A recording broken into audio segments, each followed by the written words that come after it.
Hello again in anime realm. The story starts with this dude and this chick going on a date. They got this crazy idea to jump into a hardcore river together, tied up and all so they can be together forever. But damn fate pulls a nasty trick on them because out of nowhere, this evil truck kun rolls up, smashing through the forest like a madman and takes them both out. Fast forward a bit, our main man Osamu wakes up, and he's straight up mind blown by what he sees. This fine lady explains it ain't heaven, but she's a guide for peeps like him who end up in this world. She goes by Annette, and she spills that Osamu got chosen and transported to this whole new world. A fearsome dragon flies by, as Annette explains that this world is all dark and messed up, and Osamu's gotta be the hero to bring some damn light to it. But Osamu doesn't see himself as no hero. He was just some regular dude trying to off himself with his girl, and now he's stuck in this strange-ass world. Annette's getting ready to give him some motivational speech to make him want to be a hero, but she's straight up shocked when Osamu does his thing and odds on some poison pills. Annette cleanses his body of the toxins, but Osamu says that she's just bothering him. Annette straight up demands that Osamu become a hero and fulfill his crazy mission of saving this messed up world. But Osamu is just looking for a way to stop living, so he keeps munching on the pills. But Annette reminds him that he's the freaking chosen one. Osamu fires back, saying he never asked to be chosen. But Annette drops the knowledge that Truck-kun is actually a truck from another world that does some selection stuff. Out of all the unhappy people in Osamu's old world, only the ones struck by otherworld Truck-kun get a chance to redo their lives in this new world. It's like a freaking world transfer service from Annette's world. Getting hit by Truck-kun means he was feeling hella miserable in his old life, so he got this chance in the new world. Osamu finishes off popping some more pills, and he's all pissed, saying that dumb truck messed up the happiest moment of his life, his plan to peace out. He straight up tells Annette they ain't got no right to decide who's unhappy, but from her perspective, she saved him from a life so damn miserable that he was ready to end it all. Annette eventually decides Osamu's whining ain't worth jack because he's bound to change his tune once he peeps his stats. Every single human brought to her world gets gifted with some crazy superhuman powers. But damn, she's shocked when she finds out Osamu's weak as hell. Dude's got only one measly hit point, and he is also still poisoned even after she detoxed him. Annette straight up can't believe someone could be this weak, so she goes on a desperate search, hoping to find some special skill or badass ability in Osamu. And damn, she's horrified when she discovers he's got absolutely nothing. She's never seen such a weak otherworlder in her life. Sick as a dog, Osamu tries to bounce, but Annette stops him and finally admits he must have ended up in this world by mistake. She figures that he won't be able to survive in this world, and she's shocked when Osamu finally shows a bit of confidence. He straight up tells her that what she just said sounds more like his real life. Osamu explains that he's always been labeled a failure, no matter which damn world he's in. Annette apologizes again for the screw-up and asks him to stick around for a bit. This world's mad dangerous, filled with monsters and whatnot, so his life's gonna be over the second he steps outside. But Annette's stunned when Osamu tells her not to sweat it because he's looking for his final resting place anyway. The reason she's so shocked is because Osamu's unlike anyone else she's ever met. Annette used to take pride in guiding otherworlders, getting all hyped up to meet them. But soon she realized how stuck up and full of themselves they were. She felt like all she did was kiss heroes' asses all day, so she shut herself off. But now her whole world's been flipped because Osamu's a whole different breed. Osamu gets ready to step into the dangerous new world, but Annette begs him to at least choose a profession first. Dude straight up declares he doesn't need a profession because he's born a damn writer. And with that, he bids farewell to the girl with the beautiful ears. As he leaves, Annette dramatically declares that she finally gets it. The thing she's been waiting for all along was for this man to enter her life. Outside, Osamu realizes he can't read the writing in this world, but he knows there ain't gonna be any cafes for him to chill at. Suddenly, a voice pops into his head, announcing that he scored 5 experience points for discovering a new area. Osamu wishes that annoying voice would shut up because he's got migraines and all. But then an even louder voice declares that Osamu leveled up to level 2. Just then, a tree comes crashing down, and a girl screams as she gets attacked by a monster. She pleads with Osamu to help her because he's an adventurer, but Osamu just stares at her. Thinking about how people in this world got some funky ear shapes, she keeps begging for his aid, but Osamu straight up asks for her permission to write a novel about her. Eventually, Osamu realizes that she actually wants him to save her, so he tells her to hold on a second. He half-heartedly tries to reach out to her, but ends up saying he can't reach. She asks him to use a sword or cast a spell or something, but the monster grabs hold of Osamu too. All he says is that he can't breathe, and the girl explains that the tree is sacking their life force. They only have a few minutes left before their lives are over. But Osamu says that's a damn good news. He finds joy in his final moments and says his goodbyes to the world. The girl begs him not to give up, but Osamu ain't responding at all. She's stunned that her life's gonna end in such a weird way.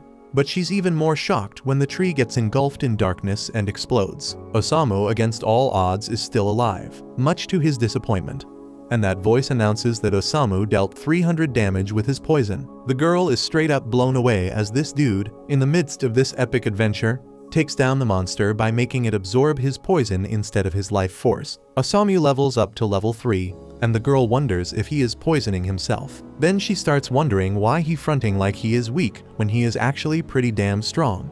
But Osamu explains that this kinda crap always happens to him. Dude wants to stop existing, but somehow he keeps surviving. He's tried to off himself to the afterlife 5 times, but it never goes right. At one point, the girl has no clue why he's so down in the dumps, but she's grateful he saved her life, so she thanks him. She offers to take him to her house so he can rest, and he introduces himself. But when Osamu touches her hand, he's reminded of his girl Sachin and wonders if she ended up in this world too. The girl gets all pissed and tells him her name is not Sachin.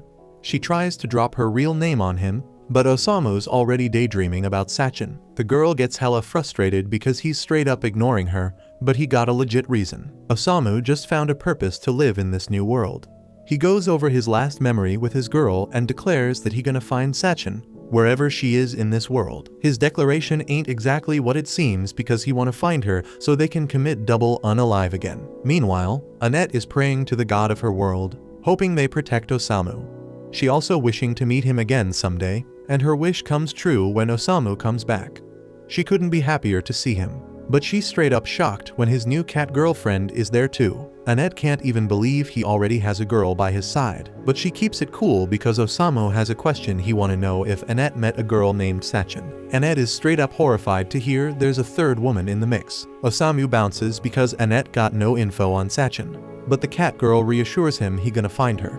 She wanna swing by the castle town of Roth before hitting her house, but she is shocked when Annette appears, trying to stop them from holding hands.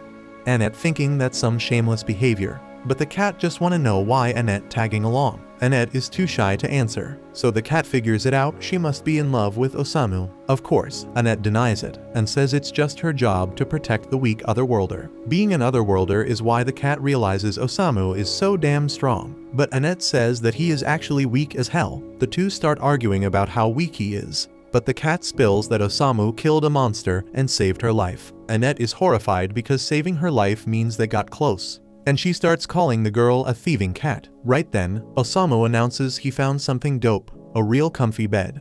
But it's actually a freaking coffin, and he tells the girls to wake him up when they reach the town. Osamu says goodnight to Annette and Tama, but the cat is all mad because that ain't her name. Osamu was already knocked out though, and Annette shyly points out that he called her the right name.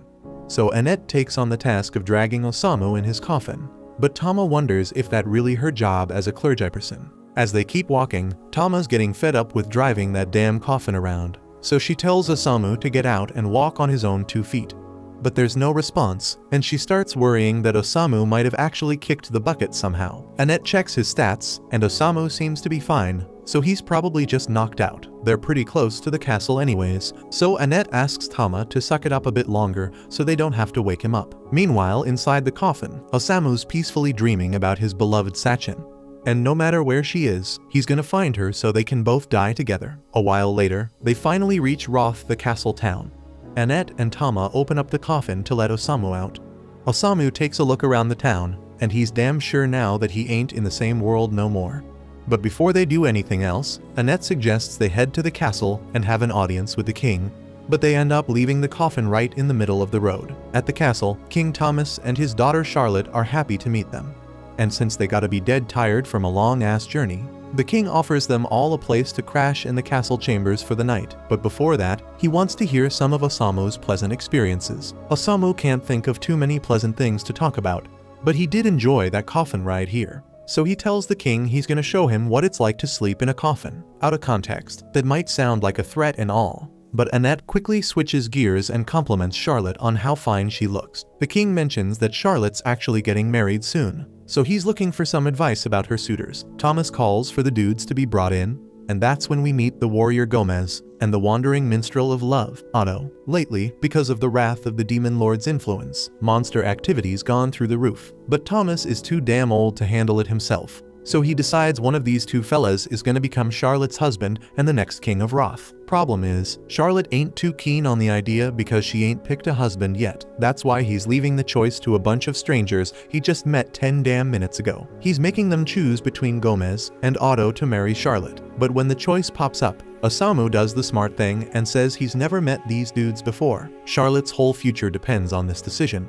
So it's stupid to trust a bunch of strangers with it. And if he'd do something like this without even thinking twice, then he ain't fit to be king. The king's left in shock. And after saying that, Osamu turns to bounce while Annette and Tama are frantically trying to apologize for Osamu's actions. They try to explain that Osamu's from another world, so he can be a bit blunt sometimes, but the king says it's cool because he ain't the type to hold a grudge, and it seems like Charlotte's taken a liking to him. Later that night, while everyone else is knocked out, Osamu spends his time gazing out the window. So Annette gets up and asks if he's having trouble falling asleep. Osamu tells her he just never sleeps well. Annette wants to seize the moment to learn more about Osamu, so she asks him to spill about Sachin. But then she peeps a tail popping out from under Osamu's sheets. So she yanks off the covers and sees Tama snoozing on Osamu's thighs.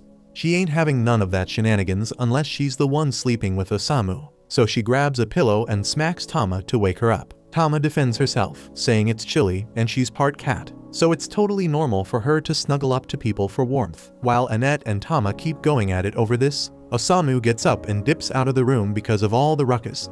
And as he steps into the hallway, he notices a dope-ass light. So he steps outside to peep the lake, and wouldn't you know it, Charlotte's chilling there too.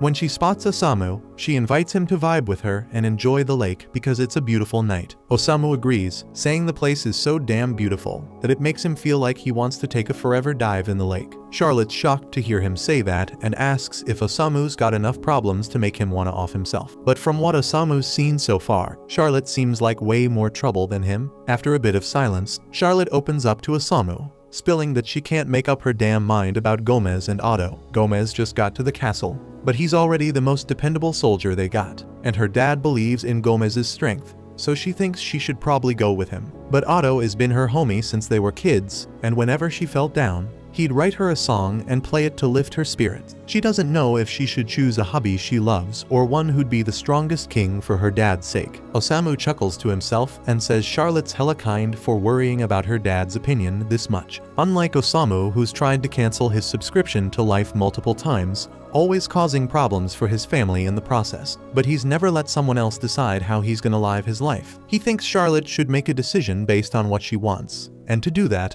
she gotta figure out her true desires. The next day, King Thomas summons Osamu and the crew back to the throne room. He apologizes for the inconvenience, but says he's calling them there because Charlotte's finally made up her mind about who she's gonna marry. He wants them to be witnesses to her choice. Annette is convinced Charlotte's gonna pick Gomez because she's likely to put the kingdom's needs before her own. Tama, on the other hand, thinks Otto's a way better match for her. Thomas tells Charlotte to walk up to the man she's chosen and speak her vows to him.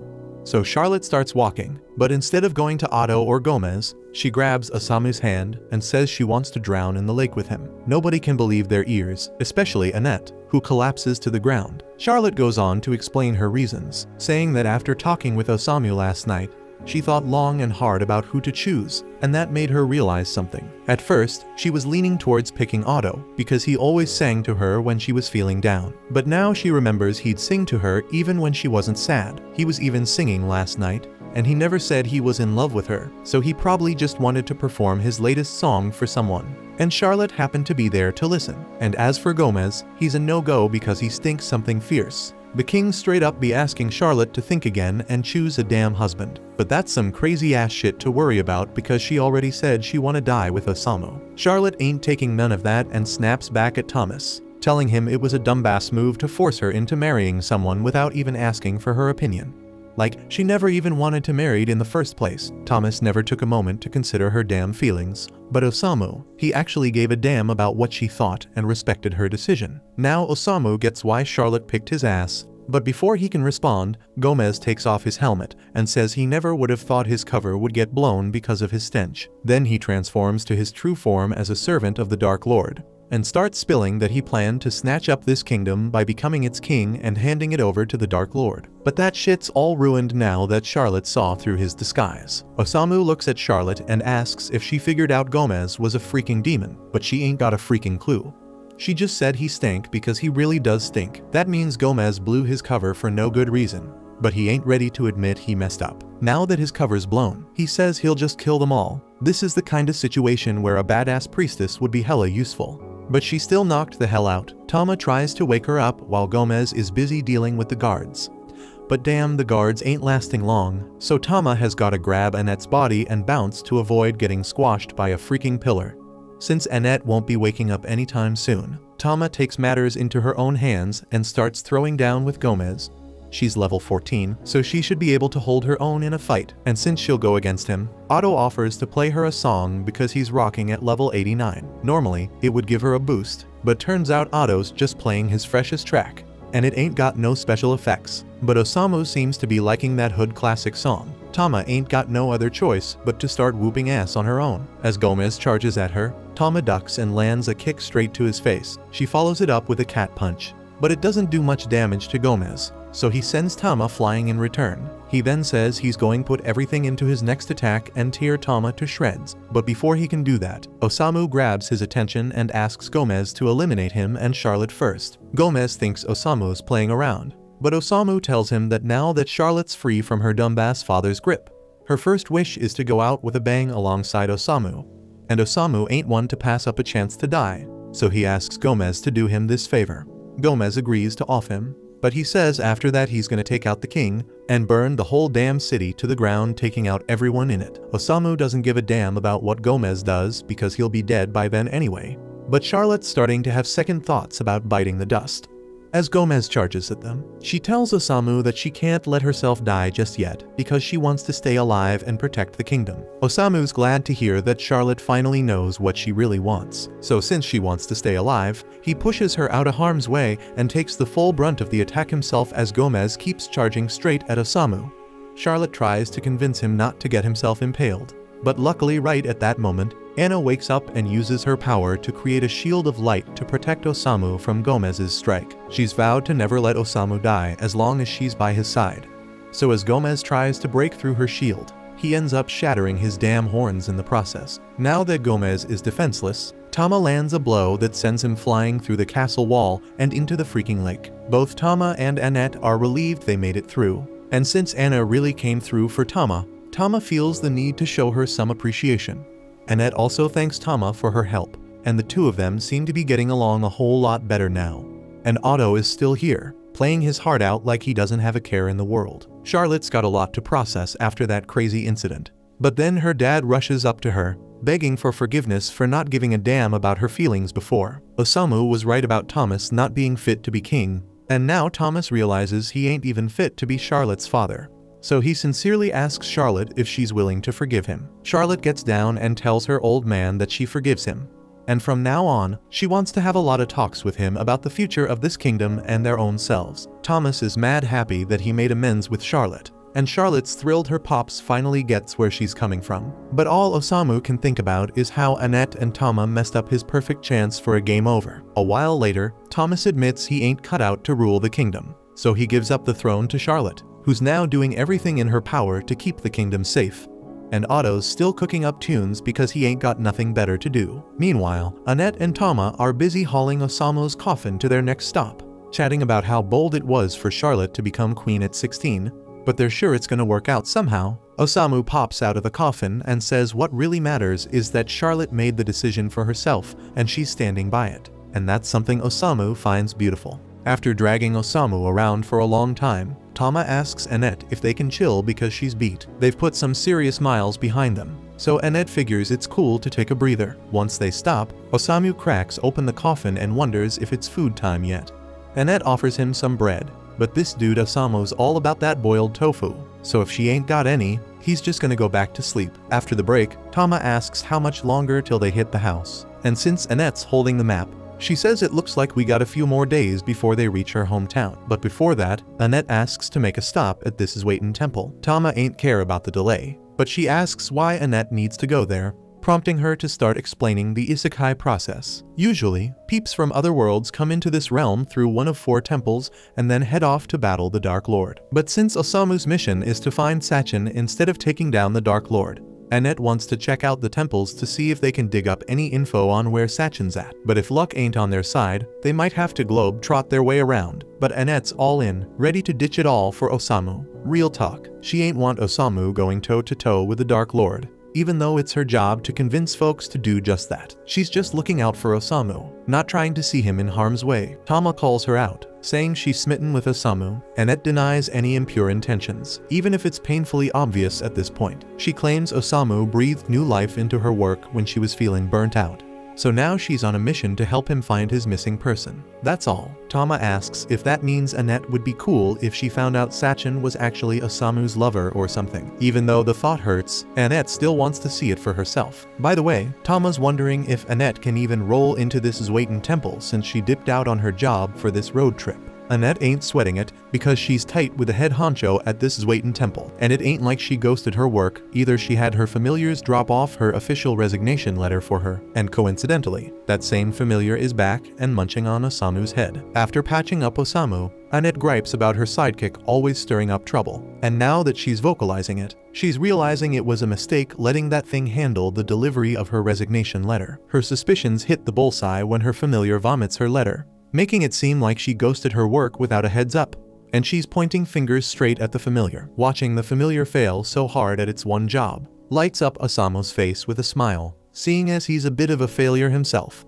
So he names it Milos, and Milos takes an instant liking to Osamu. But Osamu ain't really in the market for a pet, so he just dips back into his coffin. Meanwhile, Annette's losing it over bailing on her job without notice, knowing the temple's gonna shut down her unemployment claim later. Right then, Milos starts acting sketchy and soon bolts, signaling something's off. But it ain't until a dragon swoops down from the peak that they connect the dots on what Milos was trying to warn them about. A dragon ranks as the baddest beast around, leaving Annette clueless on how to handle it. But before the dragon goes berserk, a chick pops up behind Annette and Tama, commanding Kohaden to stop attacking random people. The chick then strolls up to the dragon, giving it a pet, leaving Annette and Tama dumbfounded. They've never seen anyone tame a dragon, so they ask who she is, but she just turns to them, saying the area's crawling with monsters, warning them to leave before they get hurt, and seems like one of their crewmates already bit the dust. Annette apologizes for the mix-up and clarifies that Osamu's still kicking. He's just a quirky otherworlder who's into napping in a coffin. The moment the chick learns Osamu's not from around here,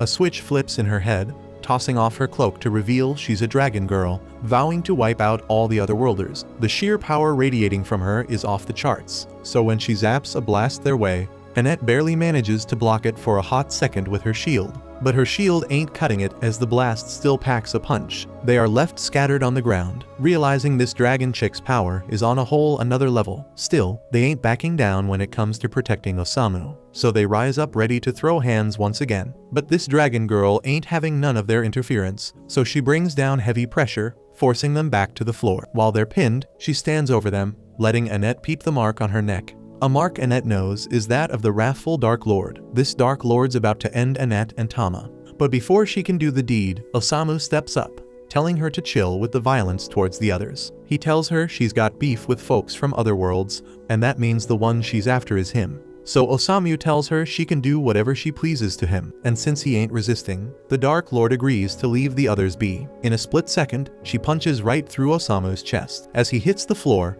this Dark Lord declares herself as Waldelia, telling Osamu to rest in peace forever. But as she's bouncing, Osamu gets back up, laughing at the fact she actually stabbed him. He can sense the hate in her, because he once felt the same, even had thoughts of stabbing someone. Dude went as far as penning a threatening letter back in the day, so he knows how it feels to be consumed by hate. Waldelia's getting spooked now, but Osamu keeps pushing closer and touches her cheek. Dropping the dying man charm, he says he's down to hear her story. But Waldelia ain't falling for his game that easy. She calls for her ride Kohaden to scoop her before things escalate. Once she dips, Osamu hits the ground again, because his chest wound is still wide open. But Milos ain't ghosting just yet, finally pulling his weight and hauling them to the temple. Asha sees Annette's messed up, rushing to her side. But Annette asks her to take care of Osamu first because he's in worse shape. Asha sees it's really bad, so she calls for every potion and priest available to help Osamu recover. The next day rolls around, and Osamu's back on his feet.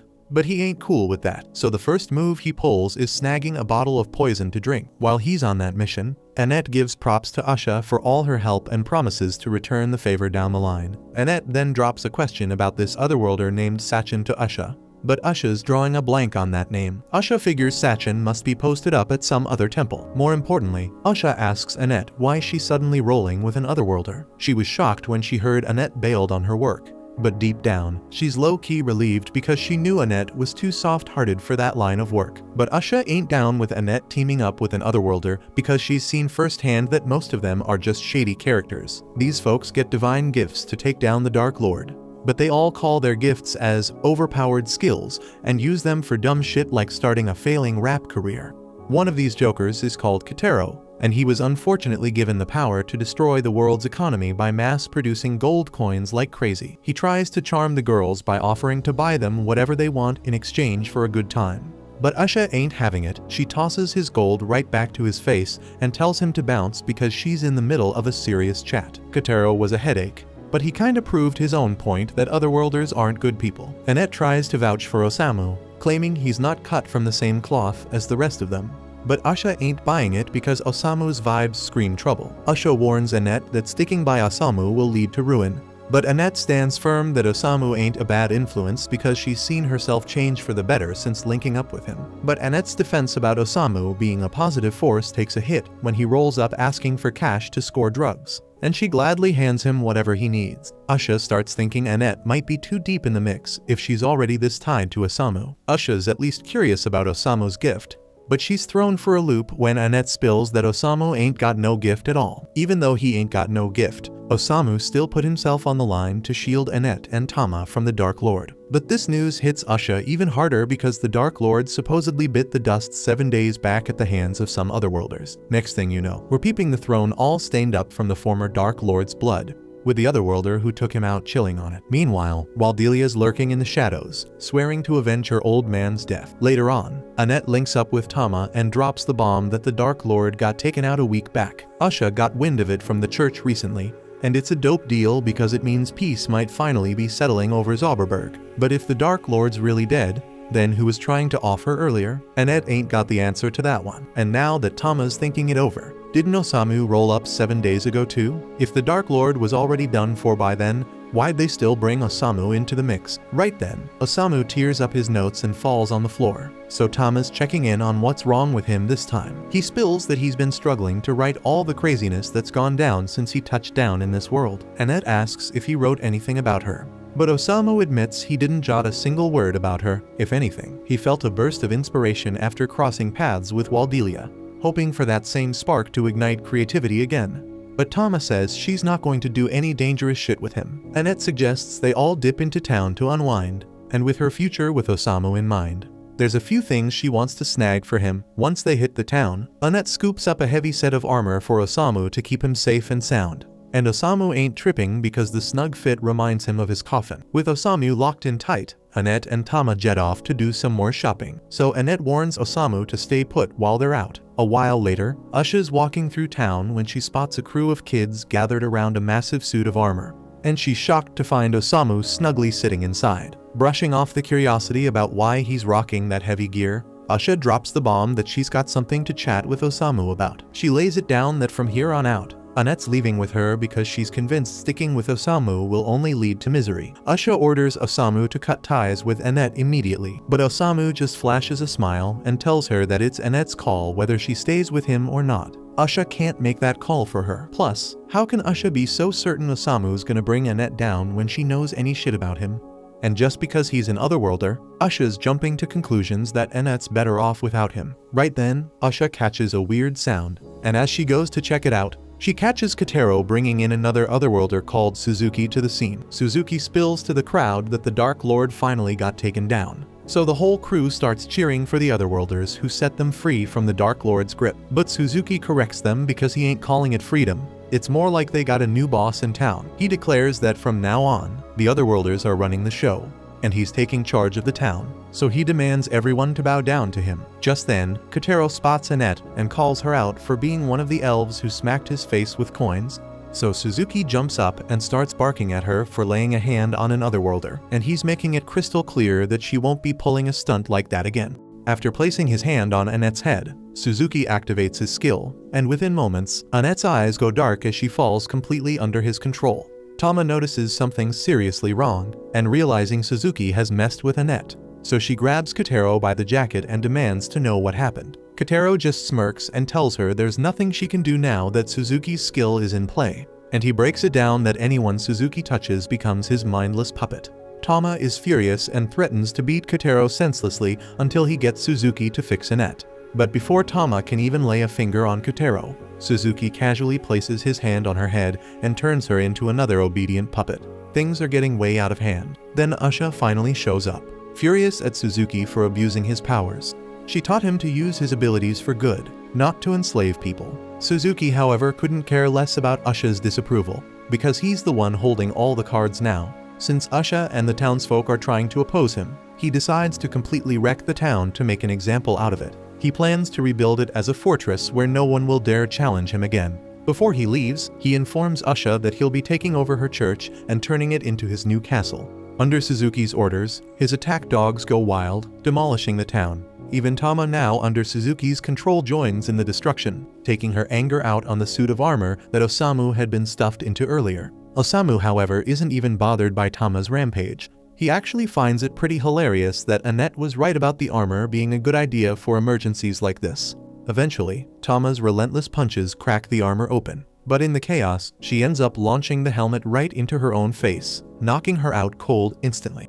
Osamu is now free from the armor, and with Tama out cold on the ground, he does the only thing he can think of. He stuffs her into a barrel to make sure she doesn't cause any more trouble. After sorting that out, Usha comes crashing into the building next to him. For once, she's actually relieved to see Osamu's face, but she still sticks to her earlier statements about Suzuki being a prime example of what otherworlders are like. Suzuki didn't just use his gift for his own selfish desires. His greed has made him a real danger to society. It's clear that the power from his gift must have gone straight to his head, because he wasn't like this when he first showed up in this world.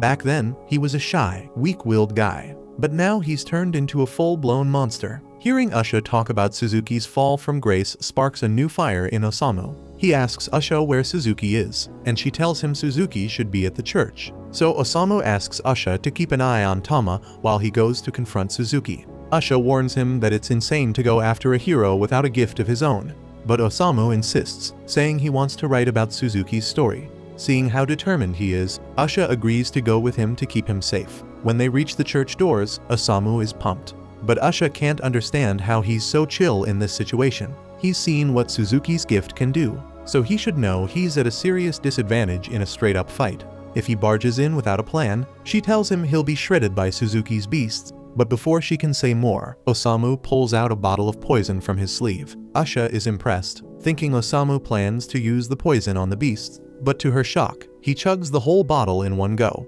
With the poison out of the picture, Usha gets down on all fours, saying they'll have to use the back door. But Osamu ignores her and heads straight through the front door. Osamu greets Suzuki and tells him he's interested in writing a novel about his story. Suzuki, thinking Osamu is a fan wanting to document his heroic deeds, is pleased. But Osamu drops the bombshell that the novel he wants to write is about a loser who was given way more power than he deserved and ended up becoming a total jerk. Suzuki's feeling massively disrespected, so he orders his pack of dogs to tear Osamu apart. Osamu's just standing there like he's on vacation, so Usha jumps in to defend him. She casts a spell that sends lasers right into the dogs' heads, but she's getting overwhelmed, and Suzuki's remaining beasts start launching fireballs at Osamu. With Usha out of commission, it's looking like Osamu's about to have a very bad day. Just when it seems like all hope is lost, the fireballs get deflected by a floating helmet and fly right back at Suzuki.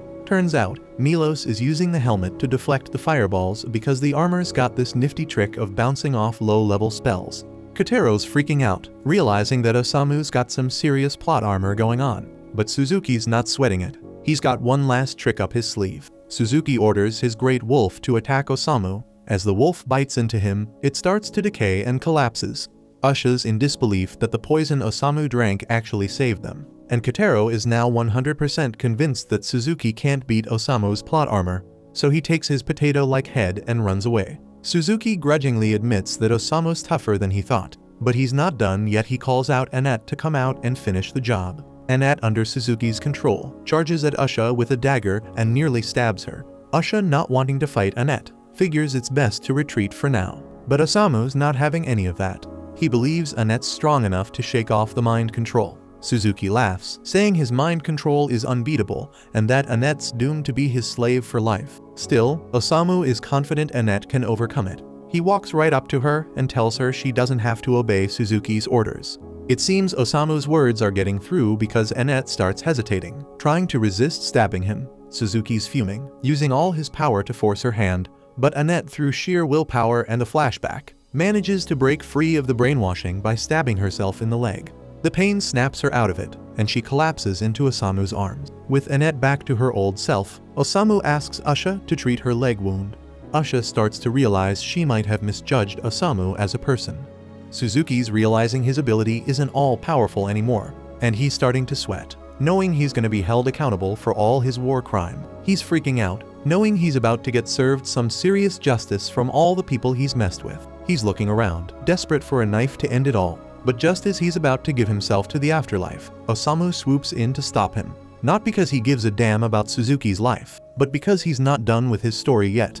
He wants Suzuki to spill everything about his past life. So with nothing left to lose, Suzuki starts pouring out his backstory. Suzuki was just your average high school kid, constantly bullied by the bigger guys. He was super timid and weak, and never stood up for himself. He even thought about jumping off a roof to escape his bullies, but chickened out in the end. One day, a drunk old man bumped into him and started shouting like it was Suzuki's fault. Suzuki was pissed, but still didn't have the guts to fight back, so he was basically a walking target for truck cum. Next thing he knows, he's yanked into this world and greeted by Usha as the so-called hero supposed to take down the demon lord. From there, he was left to fend for himself, grinding his way through battles with wolves and eventually turning them into his loyal minions. With his new crew, he took down some heavy-duty monsters.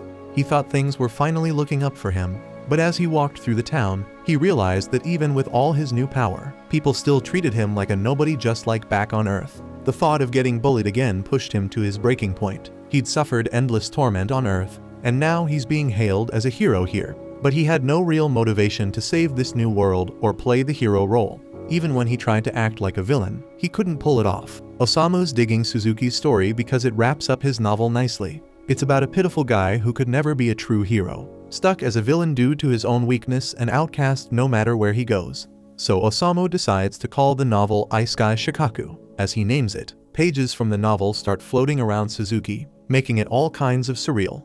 Then Osamu thanks Suzuki for the story, saying it helped him finally write something he's actually cool with. But he's still not calling it a masterpiece, so he grabs a page from the novel and rips it to shreds.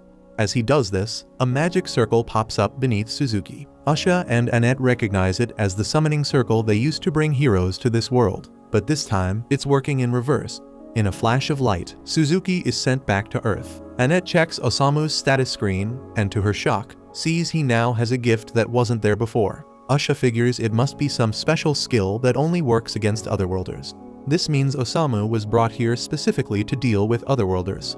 After Suzuki vanishes, Osamu collapses, bummed that he couldn't create the masterpiece he was aiming for. He's completely unaware of the power his writing has, and he starts wondering what happened to Suzuki. With Suzuki gone, all the monsters under his control chill out and start leaving the town. Tama finally gets herself out of the barrel, but she's scratching her head, not even sure why she was in there in the first place. With everything going back to normal, Usha figures Osamu deserves a reward for saving the town from Suzuki. So at his request, she has a customized coffin made for him. Annette thanks Usha for all her help. But before she heads out, Usha wants to have a serious talk with her. She says it's likely Osamu is a huge hero in this world, which means traveling with him is going to be insanely dangerous. But Usha's seen Annette's willpower and thinks she can handle whatever comes her way. So she asks Annette to back up Osamu as best as she can. After that, the group is set to continue their journey, with Tama and Annette grabbing the ropes to haul Osamu's coffin. Before they leave, Usha has one more question for Osamu. She's been mulling over Suzuki's downfall. Suzuki was a decent guy before he got his powers and came to this world, so Usha wonders if he turned bad just because he was summoned.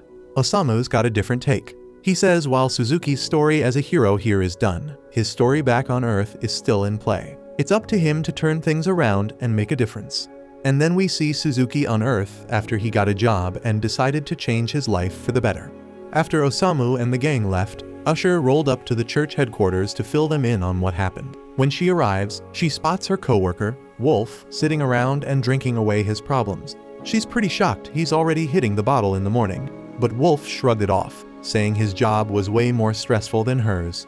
While Usha deals with people like herself, Wolf has to handle dwarves, and according to him, dwarves smell absolutely awful. Just as Wolf is about to keep ragging on dwarves, Elton walks in and calls him out. He says it's not cool for Wolf to be spewing racist crap while he's on the clock, especially since he's a bishop. Wolf gives a half-hearted apology, but throws some shade at Elton for being a goblin bishop, considering most bishops are elves. Elton isn't fazed and tells Wolf he's acting worse than the dwarves he hates so much. This really sets Wolf off, and he dares Elton to handle dwarves all day and see if he doesn't become a racist too. Right then, Cardinal Miller shows up and tells them to cut the crap and sit down so they can get the meeting going. When the meeting starts, Miller apologizes for dragging everyone here on short notice. He wants to kick things off with updates from each region, but notices someone's missing. Before he can say much more, the missing bishop stumbles in and falls in front of everyone. They're all clueless about who this new person is, so Miller introduces her as the new bishop of the Western Temple, taking over after Annette bailed on her job. They all take their seats around the big conference table, and Cardinal Miller kicks things off, asking the bishops to start with their reports. First up is Aria, who's filling in for Annette. She introduces herself and says not much has happened in her region recently. But Miller chimes in, mentioning that he heard Princess Charlotte recently took over the throne, which is pretty significant. Aria scrambles to apologize for forgetting that detail, clearly worried about making a bad impression. But Elton, the Goblin Bishop, interrupts and starts giving his update. He reports that things in his region have been peaceful lately, and there's not much to add. Everything's been calm, so he doesn't have any major news. Wolf goes next and talks about his territory, which is way out in the sticks. He explains that while his region is generally stable, there are occasional squabbles with the dwarves, but he assures everyone that these conflicts are pretty normal and nothing to be overly concerned about. When Usha takes her turn, she brings some serious news. An Otherworlder recently went on a rampage in her region and wrecked half of the town of Vale. She's working hard to get the town back to normal, but that's not even the biggest issue. The main reason Miller called this meeting is to address the situation with the Otherworlders. As he mentioned last week, a group of Otherworlders took down the wrathful Dark Lord. Because of this, the Pope has decided to seal the magic circles that link their world to the others and put Truck Q on indefinite paid leave. Elton is relieved that the Dark Lord is out of the picture but is still worried. The 7 Otherworlders who defeated him have claimed his former territory and announced they're going to turn Zauberberg into their idea of a perfect utopia. This whole situation is shaping up to be nothing short of a declaration of war, and it's got the Pope seriously shaken. The Otherworlders were initially seen as divine saviors, angels sent from above to rescue this world from doom. The Pope had a genuine affection for them and saw them as key allies. But now, it seems they've turned against him, which is a huge blow. The Church is bracing itself for an imminent threat, and it's not just the Otherworlders they have to worry about. There's also the chaos they've been spreading across various regions and the mysterious disappearance of the Dark Lord's daughter from his fortress. It's hard to believe that the Otherworlders, who were once the Church's greatest allies, are now its biggest adversaries. If they join forces, they could end up being a far greater threat than the Dark Lord ever was. Aria is understandably anxious about how they'll tackle such formidable opponents. However, Usha might have a potential solution, and she reveals to the group that there's an Otherworlder with a unique ability, one that allows him to send Otherworlders back to their own world. This revelation shocks everyone, but if Usha's theory holds water, then Osamu's gift might just be the key to sending these invaders back where they came from. Just as they're digesting this news, the Pope makes a surprise appearance. His arrival catches everyone off guard, but he's visibly relieved to hear about this potential solution. He asks Usha to provide more details about this person with the remarkable ability. Meanwhile, within the Dark Lord's former domain, 2 of the 7 otherworlders who helped defeat him are staying behind in the castle. The remaining 5 have dispersed to different regions, each intent on claiming new territories for their emerging empire, and the 2 left behind are eagerly watching to see how things will unfold. Back with Osamu and the others, they finally reach their destination. Tama is thrilled at the prospect of a good night's sleep in a real bed, but then she gets a system notification thanks to all the coughing and hauling she's been doing. Her level has jumped to 17. Leveling up is usually great news, but Tama's less than thrilled about how it came about. Then Annette decides they should start by finding an inn for the night. But then a voice pipes up, saying there's a good spot down the road. Annette looks up and sees a little kid perched on a signpost. He offers to give her some tips on navigating the town since she's new here. The kid spills that there's a hero dispatch service in town, where otherworlders team up with groups that aren't so confident in their skills. They basically make sure the mission goes smoothly and everyone stays safe. The kid says he came up with the idea himself, but as soon as he mentions otherworlders, Tama's face goes pale. She's got flashbacks of what Kotaro and Suzuki pulled, so she's not interested at all. The kid's confused why Tama hates otherworlders so much, especially since they're the ones who saved the world. But he moves on and offers to introduce them to an otherworlders right away, but for a small fee of course. He asks for 40,000 Geniko for the intro, but Tama's not having it, since she doesn't want to spend that much money. Annette, on the other hand, is all about spending that cash if it means getting a strong hero to keep Osamu safe. The kid thinks she's talking about guarding a coffin, so he starts going off about how the dead guy would probably appreciate having his body protected. Just then, Osamu pops out of the coffin and tells the kid he's not dead yet, though he kinda wishes he were. The kid freaks out, but Tama reassures him that, despite how he looks, Osamu's also a hero. The kid's not convinced though, and he snatches the money from Annette and says he'll bring the hero to their inn later tonight. Tama's still skeptical, but she admits having a strong hero on their team would be great since she wouldn't have to lug the coffin around anymore. But Annette, on the other hand, actually enjoys pulling the coffin. Later that night, Annette and the others are hanging out at the inn, waiting for Nurm to show up like he promised. But then Osamu tells Annette straight up that the kid isn't coming, and that she's been scammed. The innkeeper overhears and asks if they're waiting for a kid named Nurm. When Annette confirms, the innkeeper breaks it to them that Nurm is known around town as a young con artist. He's never even met a hero, so there's no way he could introduce Annette to one like he claimed. Annette's devastated about losing 40,000 Geniko, and Tama tries to calm her down. Osamu's curious about Nurm, so the innkeeper explains that Nurm is an orphan who just showed up in town one day and has been scamming unsuspecting travelers ever since. He's a pain for the town, but sometimes the innkeeper feels sorry for him since he's on his own with no one to set him straight. Meanwhile, Nurm is chilling under a bridge, staring at the pile of cash he scammed. But suddenly, he gets grabbed by some unknown kidnappers. They drag him to an abandoned shed and start rummaging through his stash of ill-gotten gains. Nurm asks them what they plan to do with him, and the 3 guys have some seriously sketchy vibes going on. Nurm tries to bluff his way out, claiming his hero buddy will get revenge if they hurt him. The guys aren't buying it though they know Nurm's never met a hero, and as a matter of fact, they're heroes themselves. One of them has this crazy gift that lets him summon a powerful crossbow. Since Nurm's been using the hero name to scam people, this otherworlder decides he's going to punish him with an arrow to the head. Nurm is stunned that the heroes he looked up to are actually scumbags, but he comes to terms with it and braces for his end. Just as the bowman is about to shoot, Osamu shows up, pushes the guy's hand, and redirects the arrow right into the knee of the metal guy standing next to him. Osamu confronts the villains, telling them they have no right to call themselves heroes when they act so despicably. His words, however, fall on deaf ears, as one of the villains with glowing eyes uses his skill to analyze Osamu. To everyone's shock, he discovers that Osamu is an otherworlder as well. This revelation puts everyone on edge, as they are unsure of Osamu's powers. Upon closer inspection, the appraiser realizes that Osamu is critically injured, with only 1 point of HP remaining and currently poisoned. This discovery initially calms the bowman, who now believes he can easily defeat Osamu. But as soon as Osamu hears the bowman's threat to end him, his interest is piqued, and he strides purposefully towards them. The appraiser starts to panic as Osamu's health stats begin to rise rapidly, and Osamu taunts the bowman to shoot him straight in the heart. Believing this to be a trap, the bowman decides to retreat, fleeing with his companions. As the villains make their escape, Osamu is left feeling disheartened because he had hoped they would finish him off. Nurm, witnessing the confrontation, asks Osamu if he is a hero. Osamu dismisses the notion, saying he's far from noble. Instead, he describes himself as just a man trying to navigate the harsh world of adults. He encourages Nurm to preserve his innocence a bit longer before he too becomes as corrupted as those otherworlders he despises. Inspired by Osamu's words, Nurm feels a sense of hope. But this quickly turns to panic when he realizes that Osamu has left him tied up and is now out of sight, meaning he'll be stuck here all night.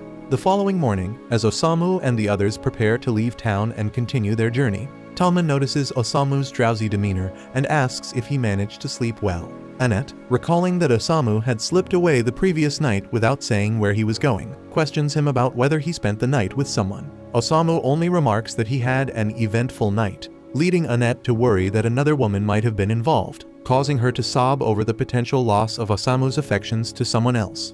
Their discussion is interrupted by Nurm, who insists they need to hurry up and get moving. Tama then recognizes him and immediately demands that he return the money they paid him for the false promise of introducing a hero.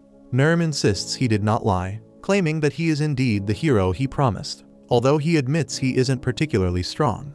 The scene shifts to the group on their journey, where Osamu suddenly hears an announcement in his head that he's discovered a landmark called Grun Castle. The voice makes him want to crawl into a hole and die, and Nurm notices his distress, and he is a bit concerned.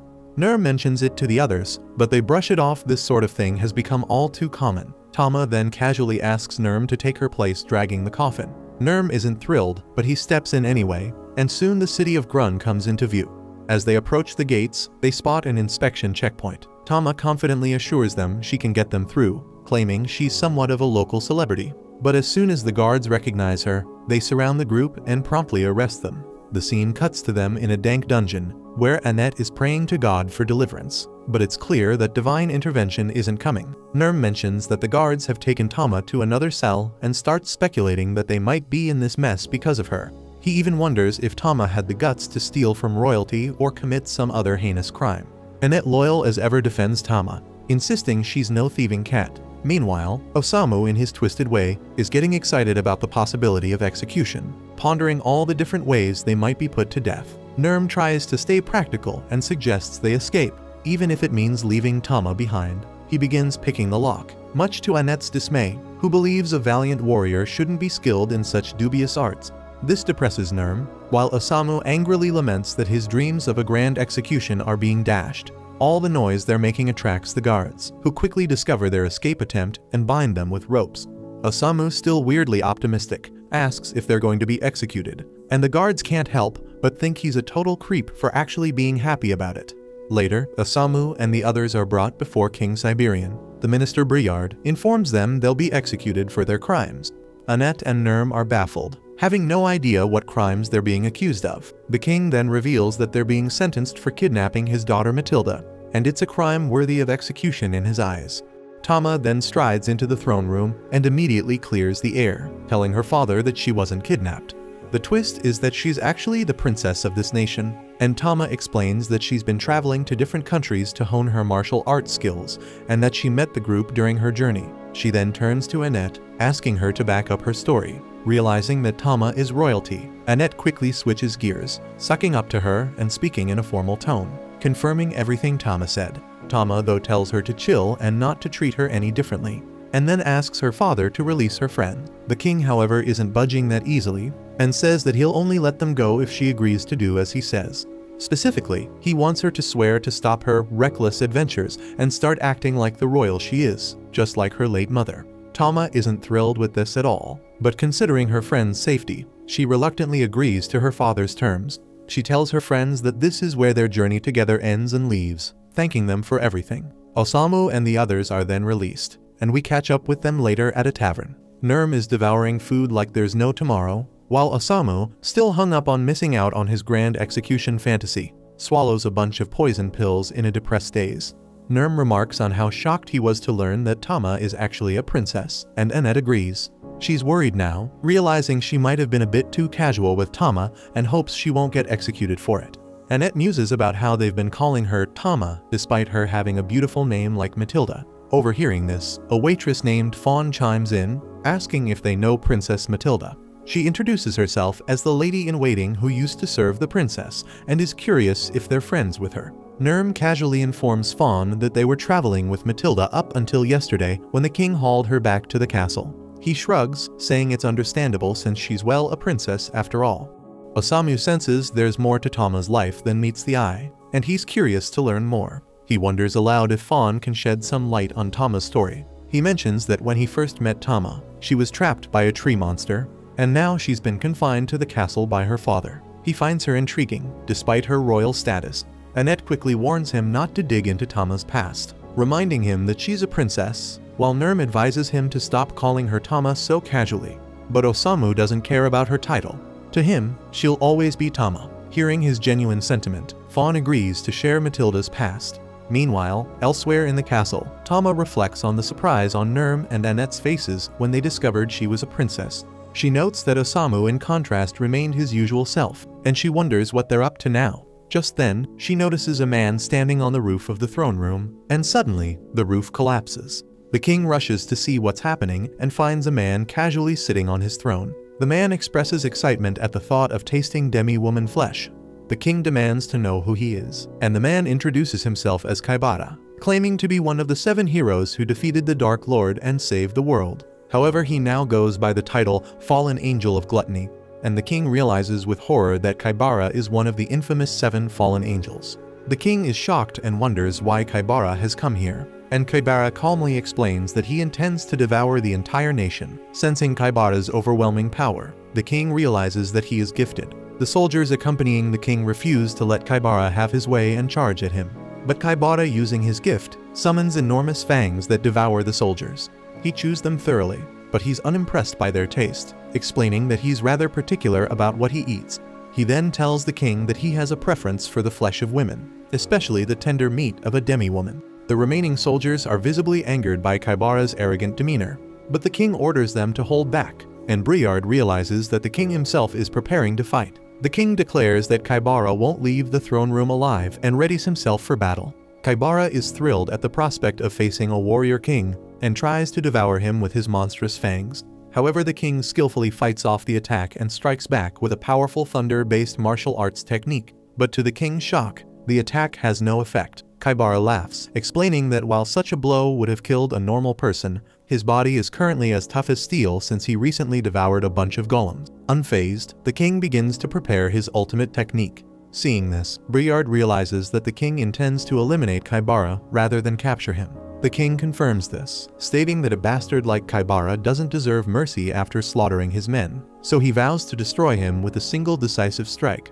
But just as he's about to unleash his attack, Matilda enters the room. Kaibara's eyes light up with twisted excitement as he finally lays eyes on a beautiful demi-woman, and Matilda's heart sinks in terror as she recognizes him as the monster she had sensed before. Determined to fight, she tears her skirt to prepare herself for battle, but her father sternly orders her to stay back, telling her that she can never replace Leon. Back at the tavern, Fawn reveals that Matilda once had a twin brother named Leon, who was the crown prince destined to inherit the throne. With Matilda's kindness and Leon's valor, everyone believed that their nation was headed for a long era of peace.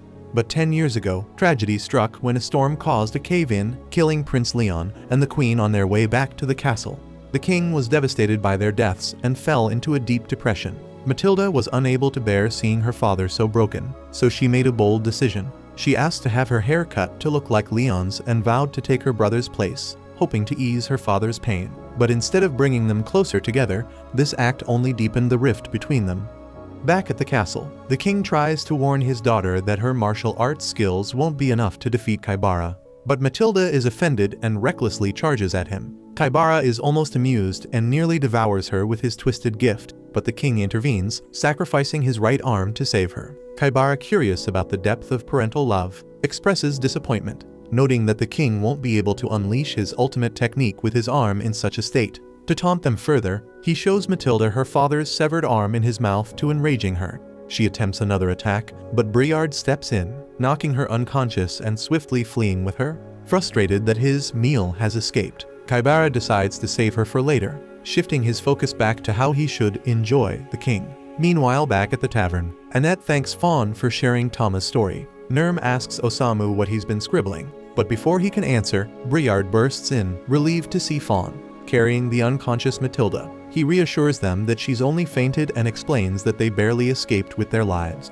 The castle of Grun has fallen to an evil otherworlder who appeared out of nowhere. Suddenly, a loud blast echoes from the direction of the castle, and the citizens of Grun witness their captured king displayed for all to see. Kaibara, now standing before them, introduces himself as their new ruler. With a twisted smile, he assures them that there's no need to worry, promising not to oppress them. Instead, he reveals his true horrifying intentions. He only wants to feast on the flesh of demi-humans, specifically targeting women and children. The men, he says, can continue working as usual. One brave soul hurls a rock at Kaibara, but he's swiftly consumed by the monster. Kaibara, feigning surprise, admits that perhaps it was misleading to claim he wouldn't eat men. Now that they've angered him, he declares that the men will be on the menu too. As panic spreads and the demi-humans attempt to flee, Kaibara coldly informs them that it's pointless. He's already stationed Dark Lord's former minions throughout the town to prevent any escape. With a chilling laugh, he promises to see them all at the dinner table before retreating back into the castle. Osamu is totally hyped by this unexpected twist, thinking Tama is the ultimate tragic heroine. First, she was held captive by her own father, and now she's the princess of a fallen nation. But he knows Tama isn't the type to just roll over and accept this fate. So he urges her to wake up and take control, to show him how her story really plays out. In the meantime, we see Tama dreaming of her mother, who tells her something important to always remember. Tama wakes up suddenly and realizes she's in Fawn's house. She steps outside, surprised to see her friends there, and asks what's going on. Briard breaks the news that Kaibara has taken over the royal capital and is literally trying to eat the citizens. Tama is so furious now and tries to bolt for the castle, but Briard holds her back.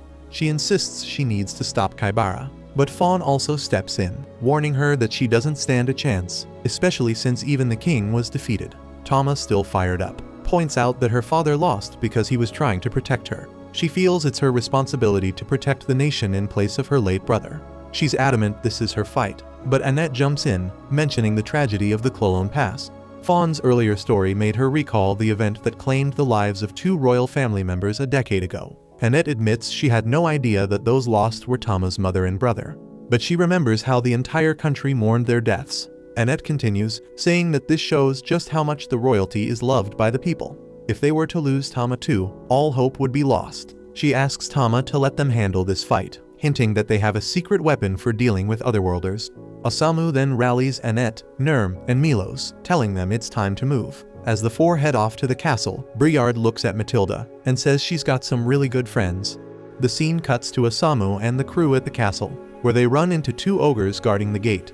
The ogres casually mention that they've been ordered to kill anyone who crosses their path. Annette steps up, ready to fight them solo, but Osamu interrupts, stepping forward with a wild idea. He calmly tells the ogres that they're not here to fight, they're here to be eaten. Osamu explains that he was deeply inspired by the king's speech earlier, revealing that he's always been obsessed with thoughts of death and how he might go out. But it never crossed his mind to be eaten alive, and now he's all in. He even asks the ogres to let the king know that someone eager to be eaten has arrived at the castle. The ogres, baffled, exchange looks, probably thinking Osamu is some kind of deranged freak.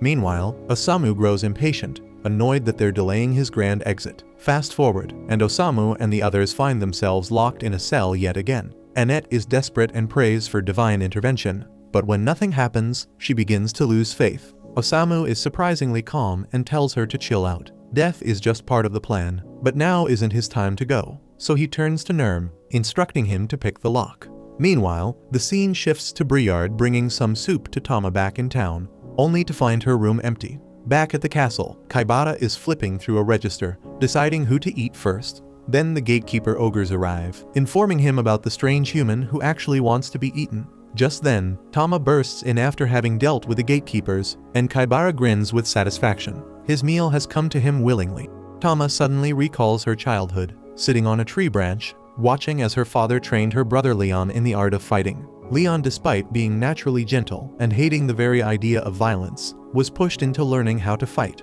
Tama, on the other hand, was a fiery tomboy, burning with the desire to learn those very same skills. But every time she asked to join in, her father would shut her down, telling her to get back to the kitchen with her mother, as if that's where she belonged. Snapping back to the present, Tama swore to herself that today she'd prove her strength to everyone. While Kaibara grinned from ear to ear, thrilled to see her, knowing she'd walk right into his trap the moment he used her father as bait. Rising from his throne, he taunts her, saying he loves to play with his food, and kicks a demon lying at his feet straight at Tama.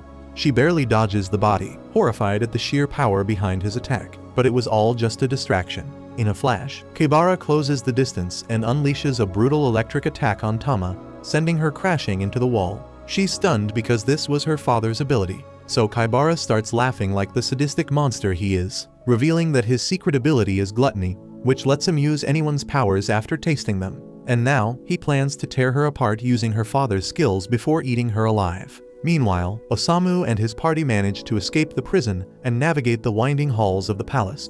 Annette asks if Osamu has a plan, but instead of heading straight for the throne room, he leads them into a different chamber, one that belonged to the queen when she was alive. He makes a beeline for the dresser and tries to open the drawers, only to find them locked. Nurm, frustrated, urges him to stop wasting time and focus on saving Tama. But Osamu, ever the charmer, flatters Nurm, saying that the team once again needs the services of a valiant warrior. Nurm, now in high spirits, eagerly opens the dresser, revealing a hidden book inside. Back in the throne room, Tama struggles to stay on her feet under Kaibara's relentless assault. He's too fast, too strong, appearing behind her in an instant and delivering a brutal kick that sends her flying.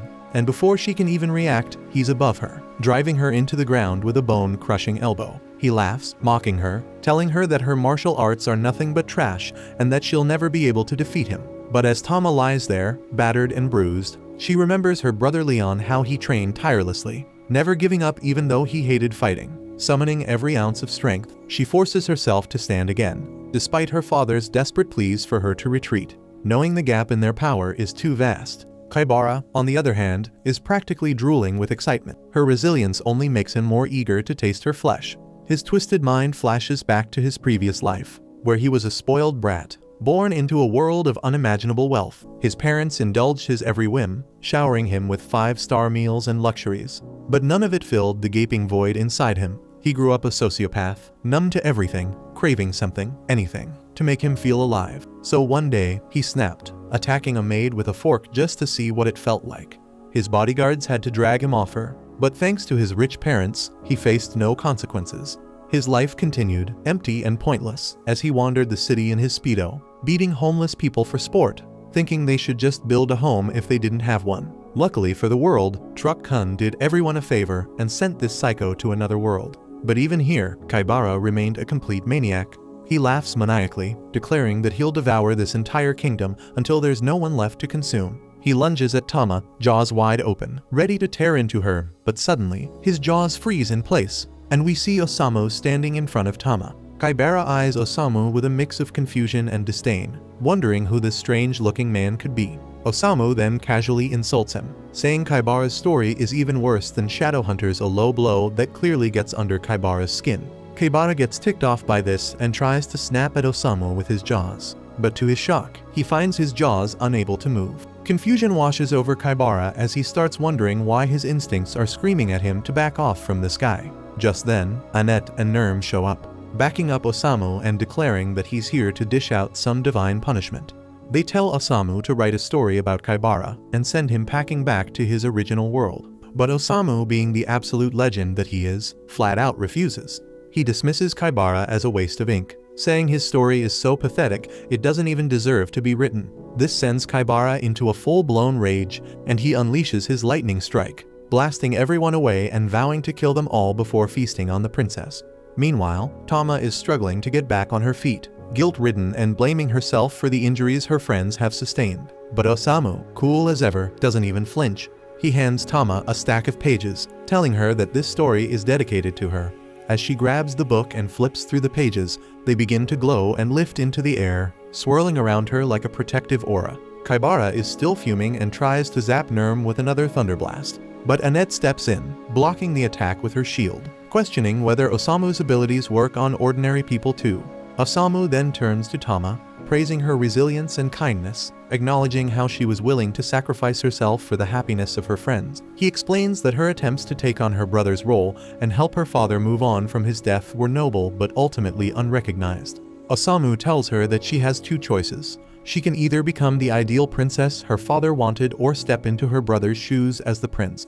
But then he drops the real wisdom bomb, telling Tama that her path is her own, shaped by her unique experiences. He urges her to live the life she wants, and with those words, the chains that had held her back for so long finally shatter.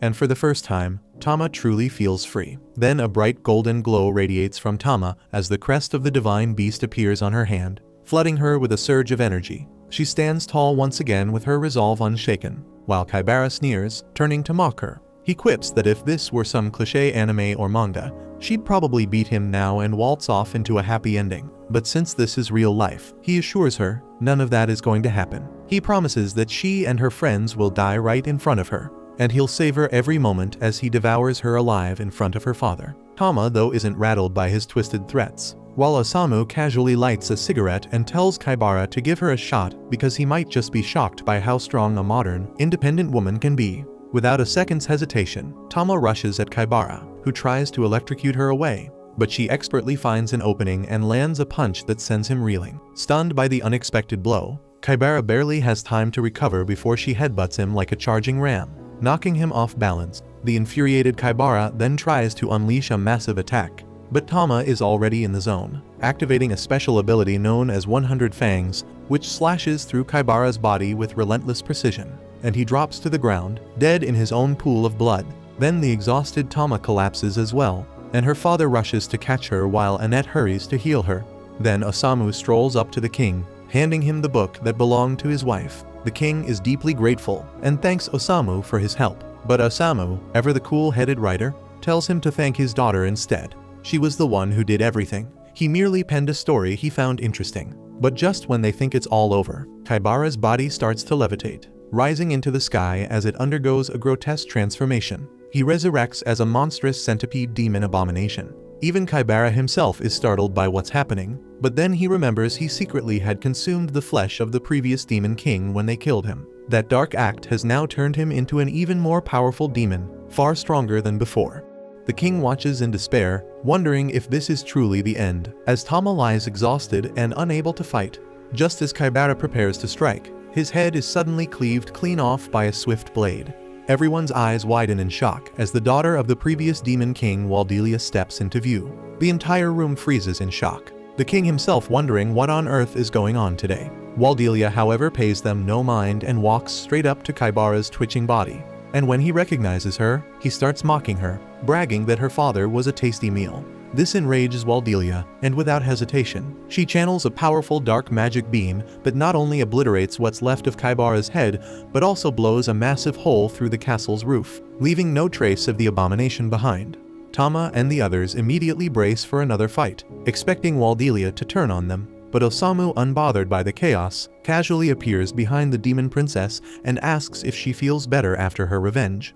Waldelia is taken back to see Osamu alive, especially after she was sure she had killed him. She briefly stares him down, but rather than attack, she simply retreats to her dragon with a chilling promise to kill him the next time they meet. As the night finally gives way to dawn, a few weeks pass, and Osamu and his party prepare to leave the Beast Kingdom and continue their journey. But much to the group's dismay, Tama has decided to stay behind to help her father. Back at the castle, the king comes to a realization. Tama, with her wild spirit and thirst for adventure, is not cut out for the life of a princess. She can't sit still and is always seeking the next thrill, so he decides to let her go, freeing her to rejoin her friends on their journey. Tama rushes out, overjoyed, only to find Nurm struggling to drag Osamu's coffin, a cumbersome task that Nurm clearly isn't good at. Seeing her return, Nurm brightens up knowing she's there to help drag that ridiculous coffin into whatever wild adventure awaits them next. Our group finally arrives at a colossal tree, but despite Osamu's enthusiasm, his face tells a different story. This is the legendary World Tree, a holy symbol said to protect the nation and bless anyone who visits it, and nestled beside it is a quaint little village. Tama is dying to be the one to explain all this, but Annette brushes her off like she's invisible. Annette suggests they stop by the village to pray for safe travels, but Tama isn't about to let that snub slide. Meanwhile, Osamu, with his usual dark humor, tells the girls to hurry up and drag his coffin, but everyone's in for a shock when they discover that the once peaceful village has turned into a chaotic casino town. The villagers, who once lived simple lives in harmony with nature, are now a rowdy bunch, stabbing each other over God knows what. Osamu, out of sedation pills and fresh out of hope, starts wondering if there's a good tree around to end his misery. He even has to be told to stop munching on pebbles because the others want to go to talk to the mayor. The mayor spills the tea. A few months ago, some otherworlders rolled into town, fascinated by the world tree, and decided to stay. They built the casino, attracting all sorts of lunatics otherworlders from every corner of the place. The mayor then shows them a withering leaf, explaining that ever since these otherworlders arrived, the world tree has been growing weaker by the day, and now it's beginning to wilt. The tree seems to be mourning the arrival of the otherworlders, so the mayor pleads with our heroes for their help. Osamu has a request of his own and asks the mayor if he can fill his container with sedation pills. But before anyone can answer, a stranger who overheard their conversation boldly declares that he will save the tree. He's another worlder named Yamada, so naturally our heroes brace themselves for a potential fight. Yamada insists he's not like the rest of the crazies. He genuinely wants to bring peace. So Annette is now eager to help Yamada save the world tree, but when she turns around, she realizes that Osamu has already disappeared. Osamu feels unusually light on his feet and notices his posture has straightened out. His mind and body are in peak condition, which he absolutely despises. Then as he wanders, he spots a cave with smoke billowing out, immediately assuming it's a den of iniquity. Rushing over, his suspicions are confirmed. It's a seedy, corrupt place. So Osamu asks if he can join the debauchery party. But before he can settle in, a mysterious girl appears, offering to take him somewhere even more fun. This fun turns out to be a bar, and the girl assumes Osamu's had one too many drinks. But Osamu, ever the drama king, explains that his life is so unbearably sad that he's trying to drink himself into death. The girl, unimpressed by his melodrama, explains that the cave is where people addicted to the world tree's pain-relieving leaves go to waste away. Then Osamu laments how the thought of his body becoming healthy keeps him up at night.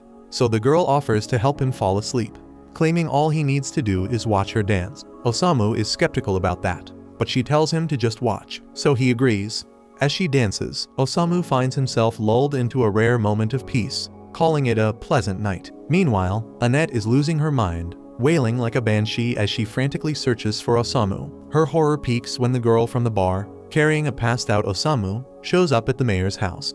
The mayor is immediately furious, recognizing the girl as Ash, and scolds her for daring to come to his home. Ash wishes Osamu a good night and leaves, but the mayor mutters about how she's just another soul ruined by her own choices. Ash is infamous around the village, known as a witch with a dreadful reputation. She was the only one powerful enough to stand against the otherworlders when they started building the casino. But instead of fighting them, she opened a bar and started raking in cash by seducing fallen otherworlders with booze and dancing. The villagers despise her, labeling her a treacherous witch who sided with the enemy. Yamada, ever the self-righteous hero, decides that Ash, just like the otherworlders, must face justice. The mayor is pleased with Yamada's resolve and eagerly begs him to save their town. The next day, Osamu heads out, but Annette tries to remind him that the battle against the otherworlders is about to kick off. Osamu, in his typical nonchalant fashion, replies that he never signed up for that nonsense in the first place. All he wants is the peace he finds at the bar. Annette, not one to give up easily, tries to stop him, but Yamada steps in, saying it's pointless because Osamu's already fallen under the witch's spell. Annette refuses to just let him go, but Yamada reassures her that once they fix the town, Osamu will snap out of it. At the bar, Osamu credits Ash for helping him forget his troubled past, which finally allowed him to get some sleep. Ash then warns him about getting too close to her, hinting that she might end up ruining him. But Osamu says that's exactly what he wants. They then toast to their misery, and Ash begins to explain the legend of the world tree. According to her, when the spirit of the tree descends, all the weak and sick will be saved. She suggests that Osamu pray to the tree to ease his pain, but Osamu, with uncharacteristic insight, surprises her by revealing that he knows she's the one who truly needs saving. He tells her that her dancing was filled with sadness, leaving her speechless. Just then, a group of thugs barges in, ordering drinks like they own the place. One of the goons threatens another guy who lost all his money, telling him to get it back, or he'll be making a donation of his kidneys. The thug then complains to his boss that the casino isn't raking in as much cash because fewer people are gambling, and he suggests they move the casino. But the boss dismisses the idea, saying they just need to lure in the villagers from across the nearby bridge. It'll be a piece of cake, just show them how much fun gambling can be and get them hooked on the world tree's leaves. Ash, hearing this, reminds the boss of his promise not to mess with the villagers, insisting that only otherworlders were supposed to gamble. The boss shrugs it off, saying it's unavoidable now, and points out that she'll make a lot more money with the added customers.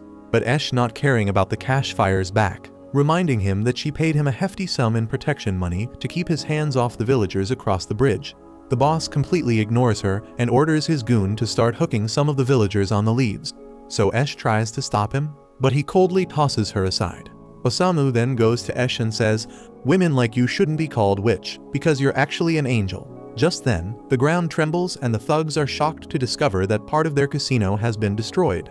Yamada steps forward, telling the thugs that it's time to face justice, and he doesn't exclude the so-called witch. He gears up to deliver his judgment, but Osamu shows up, visibly annoyed that Yamada has ruined his peaceful day. Osamu can't stand self-righteous people like Yamada, and Yamada in turn calls Osamu a disgrace to the Otherworlder. He tells Osamu to think carefully about his next move, but Osamu just plops down uninterested.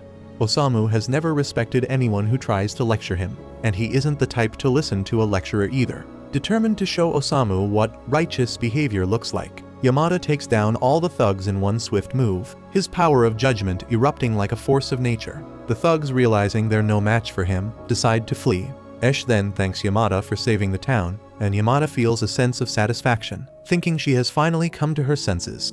The townspeople quickly rally around Yamada, hailing him as their hero, but they turn on Esh, branding her a traitor. They accuse her of working with the Otherworlders and speculate about how much money she made from her so-called betrayal. Yamada tries to defend her, insisting she's changed her ways, but the mob isn't convinced, and they demand that she leave the town immediately. That's when Osamu steps in, standing between Esh and the angry crowd. He bluntly tells them that all people are worthless scum. The crowd thinks he's defending the witch, but Osamu explains that Esh was the only one truly fighting to protect the town. Every night, she kept the thugs satisfied and under control, ensuring they didn't harm the villagers.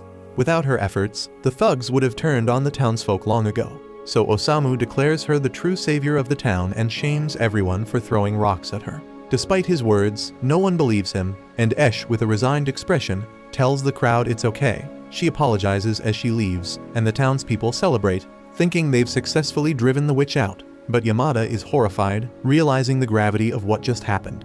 Osamu, who saw this coming all along, remarks that the line between righteousness and evil is a blurry one. Yamada, filled with doubt, wonders if it's all his fault, but Osamu simply replies that he doesn't know. All he knows is that this town willingly cast out its own protector. Our heroes then leave, and the mayor has another request for Yamada. The Otherworlders have made a killing selling the World Tree's leaves, so now they've decided to keep the business going and sell the leaves themselves. Yamada is horrified to hear this, but the mayor, unfazed, explains that the World Tree will eventually be revived and will bless them with even more. The mayor then asks Yamada to be the town's bodyguard, ready to deliver justice if the witch and the Otherworlders try to return. Yamada can't believe how twisted things have become, especially when the mayor sweetens the deal by offering him 10% of all profits. As Yamada considers Osamu's words, he starts to wonder what he's truly gotten himself into. Back with our heroes, Osamu is deep in thought and realizes he's no different from everyone in that village. He couldn't save Esh, and the weight of that failure hangs heavy over everyone. But then, they're all stunned as the World Tree, once a symbol of life, begins to wither away completely. The mayor, watching his grand plans crumble to dust, is left in shock, and no one can make sense of what's happening. Back with Osamu, Esh reappears in a completely different light form, thanking him for understanding her, and she expresses hope that he can find some peace in life before she fades away. And luckily for Osamu, Esh leaves behind a parting gift, filling his bottle with sedation pills. Then, as he recalls her words about the tree spirit descending to grant the wishes of the sick, the truth about her identity dawns on him, and with this realization, Osamu finds a rare moment of peace and calmly munches on his pills like there is no tomorrow. The group's journey soon takes them into a scorching desert, where the relentless heat becomes unbearable. It's so blazing hot that Nurm has to stop to hydrate the magic carpet, while Osamu actually seems to find it amusing, probably because there's a chance he might pass out from heatstroke. Tama turns to Annette and asks if they really have to cross this entire desert since all they can see ahead is endless hot sand. Annette hesitates, unsure whether they should keep pushing forward or not. She wants to take the shortest route to the Dritten Temple, which cuts straight through the desert. But given how things have gone so far, she doubts they can make it across without getting roasted alive. They're struggling, but then it hits them that Nurm seems totally unfazed by the heat. Nurm reveals that the heat doesn't bother him because he was actually raised in this area and knows how to navigate the desert like the back of his hand. This is fantastic news since Nurm can now guide them through this unforgiving wasteland. His first tip for surviving in the desert: believe it or not, it's actually safer to travel during the day, despite the heat. At night, you're way more likely to run into monsters or bandits, so daytime should be the safer bet, or so they thought until they end up getting ambushed by bandits anyway. The bandit leader, who looks like he just stepped out of JoJo's Bizarre Adventure, is an otherworlder named Toru. He declares that this is his territory, and if they want to pass, they'll need to pay a fee. This is the last thing Tama wants to deal with when it's already so damn hot. But they have no choice since they're cornered. Annette quickly tells Osamu to hide inside the coffin, but with this heat, the coffin is basically an oven, so she changes her mind and tells him to stay outside instead. Tama and Annette spring into action, fighting off the bandits together. With all the adventures they've been through, they are far too powerful for the bandits to handle. However, it looks like Osamu has already passed out from heatstroke, and Toru sees him as a defenseless target and decides to make his move on him instead. Nurm then stands close to Osamu, ready to defend him from Toru, but he's still too scared to draw his sword. Toru stops in front of Nurm and taunts him, mocking the idea that someone who's clearly never held a sword thinks he can protect anyone. He reminds Nurm that wielding a sword means being prepared to die, and he's not above killing kids. Toru even threatens to use his scorpion venom to give Nurm a slow, painful death and asks if that's really what he wants. Nurm might not be ready for such a gruesome end, but Osamu definitely is.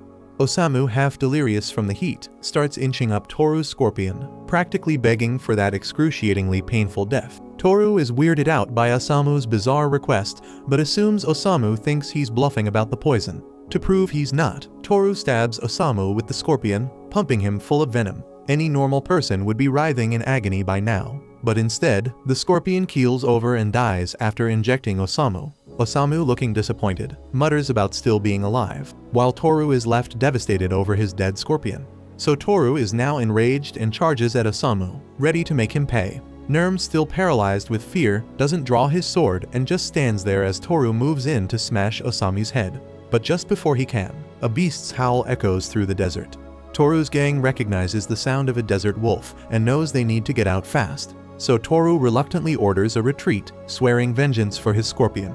With the danger gone, Annette starts healing the hole in Osamu's chest. But despite winning the battle, Nurm feels downcast, ashamed that he couldn't find the courage to fight when his friend needed him most.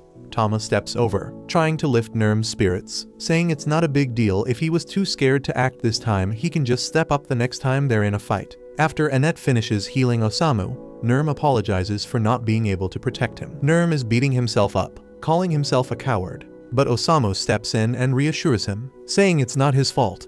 No one starts out as a hero. People become stronger by facing their failures and pushing forward despite them. He tells Nurm not to be so hard on himself. Meanwhile, Annette is worried about the beastly sound they heard earlier and doesn't want to stick around, so she asks Nurm to lead the way. Feeling a bit more hopeful now that he can be useful, Nurm guides the group to the place where he grew up. They arrive at the Wasp Orphanage, and Nurm says they can stay the night there. As he walks inside, he spots 3 familiar faces he hasn't seen in a long time, and the kids are also overjoyed to see Nurm back after such a long time away. Kathy, the woman who raised Nurm, comes out and warmly welcomes him home. Then the group is treated to a hearty meal alongside the orphan. Nurm is thrilled to finally taste Kathy's cooking again, and today's meal is extra delicious since a generous stranger has been donating lots of ingredients to the orphanage lately. Kathy mentions she'd love to thank this kind person, but she has no clue who they are. One of the kids turns to Nurm and reminds him that he once promised he wouldn't come back to the orphanage until he had become a valiant hero, and they ask if he's managed to do that yet. Tama then watches closely to see how Nurm will respond after his stumble in the recent battle. Nurm knows he isn't a valiant hero, but he tells the kids he's technically part of a hero's party, and he's technically not lying since Osamu qualifies as a hero from another world.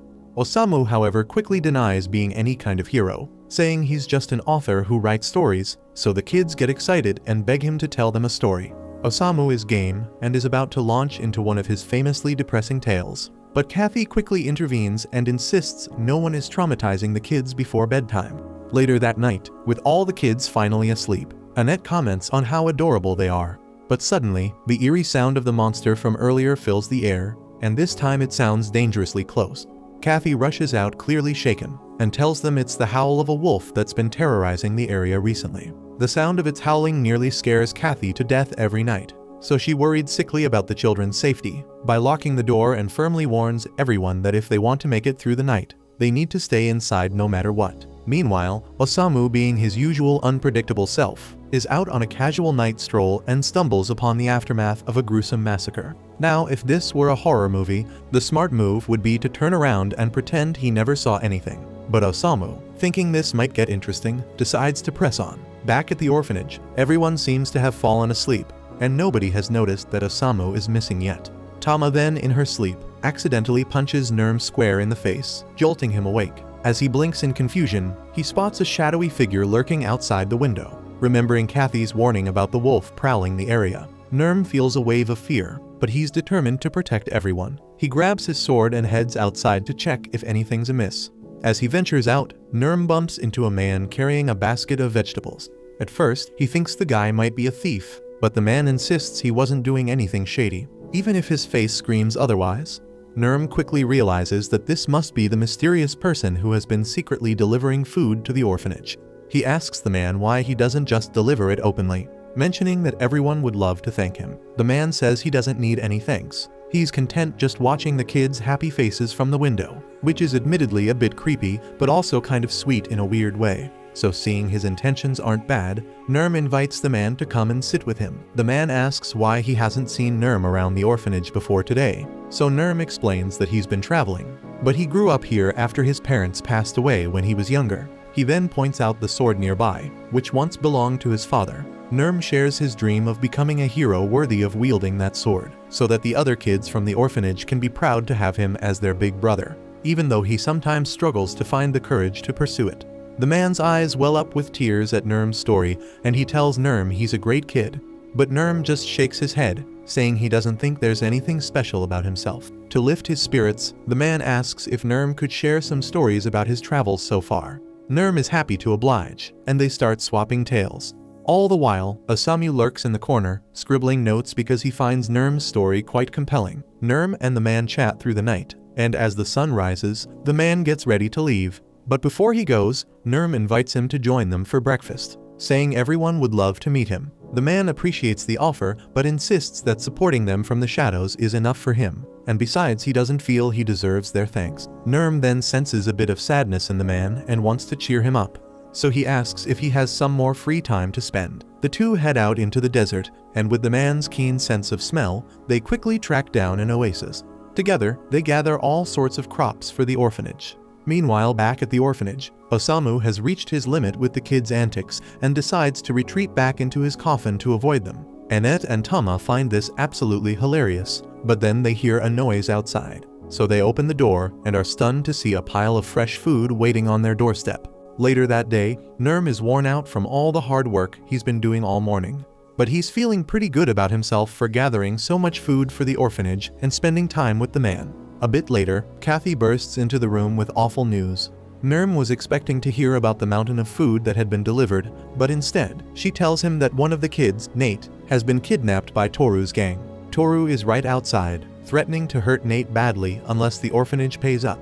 Tama is shocked that Toru would stoop so low as to hold a little kid hostage for ransom, but she assures Kathy that she, Annette, and Nurm will handle it, and that everyone else should stay inside where it's safe. The trio heads outside, and the moment Toru sees them, he orders his men to attack. Annette and Tama jump into the fray, fighting off the attackers, but they're struggling and could really use some backup. Meanwhile, Nurm is frozen in fear again, unable to move, but before he can become an easy target, the man from before shows up and pulls him to safety.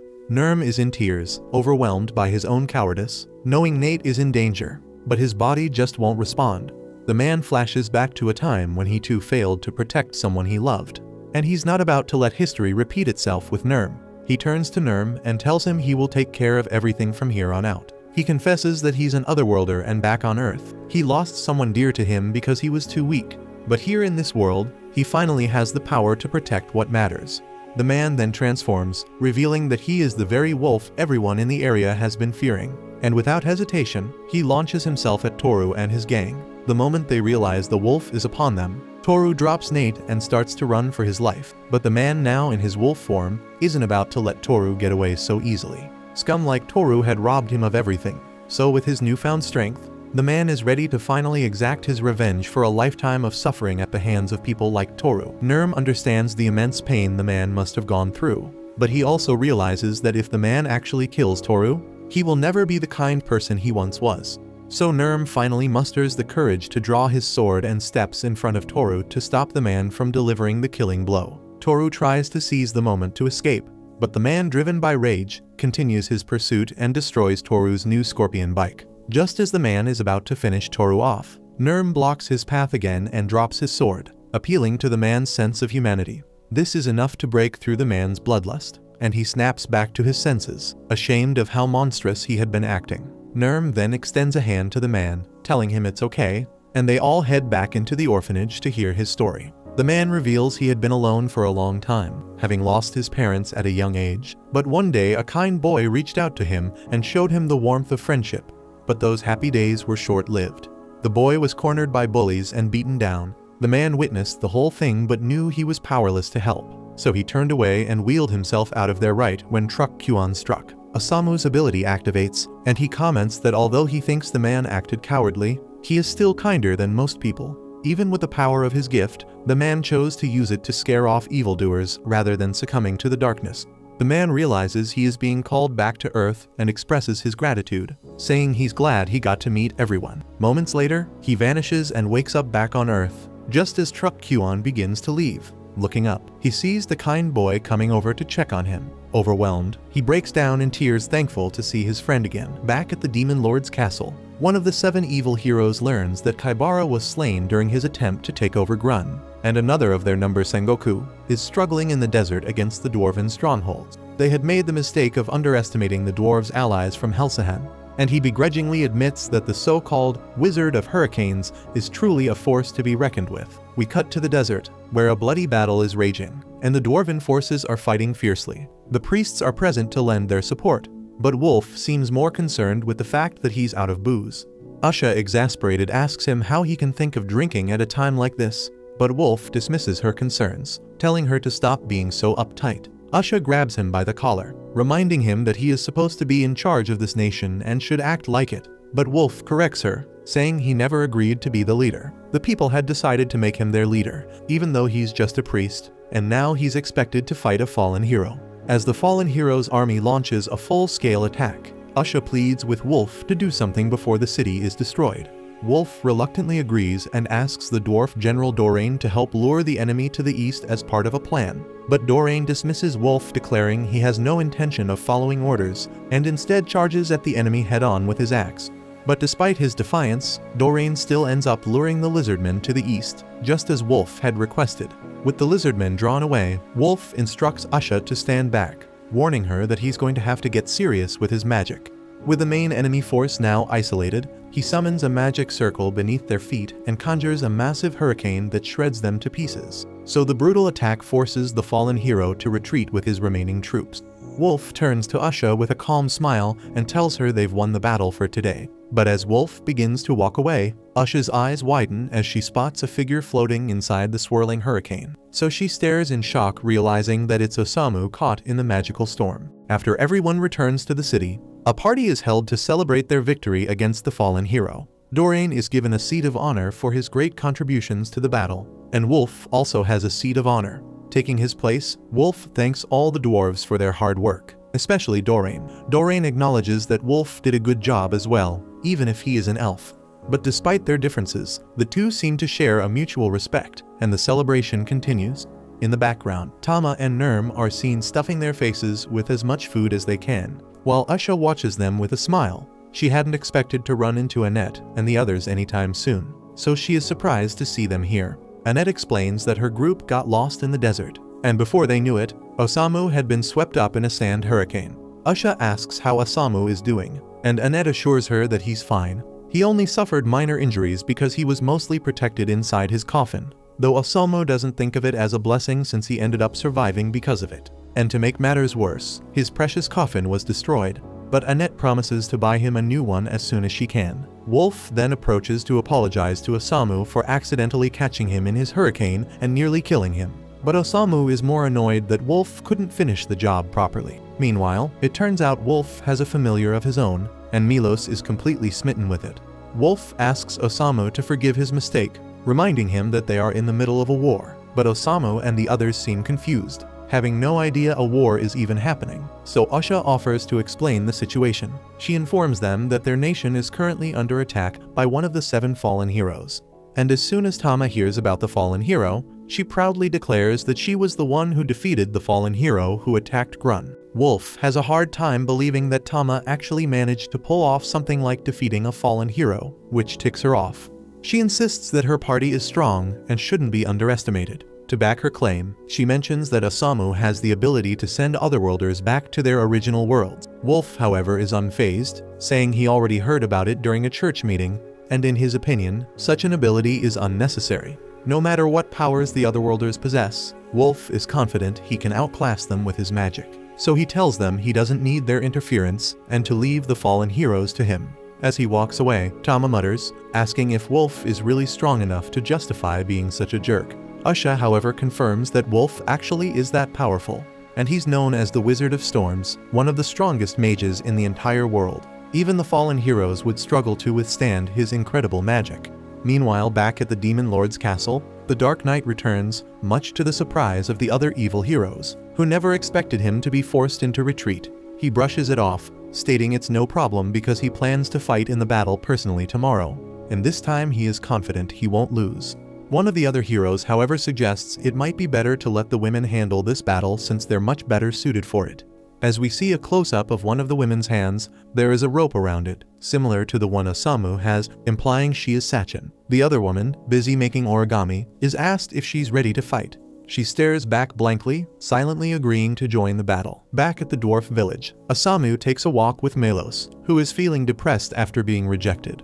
Osamu offers him some blunt advice, telling him to get used to the feeling of heartbreak because it's not going away anytime soon. Still, he understands the desire to be with the one you love, so he offers to help Milos find his crush. They decide to think of a name for her, and Osamu suggests they call Milos's crush Familos. And by pure chance, they spot Familos with Wolf, who is surrounded by a crowd of fangirls.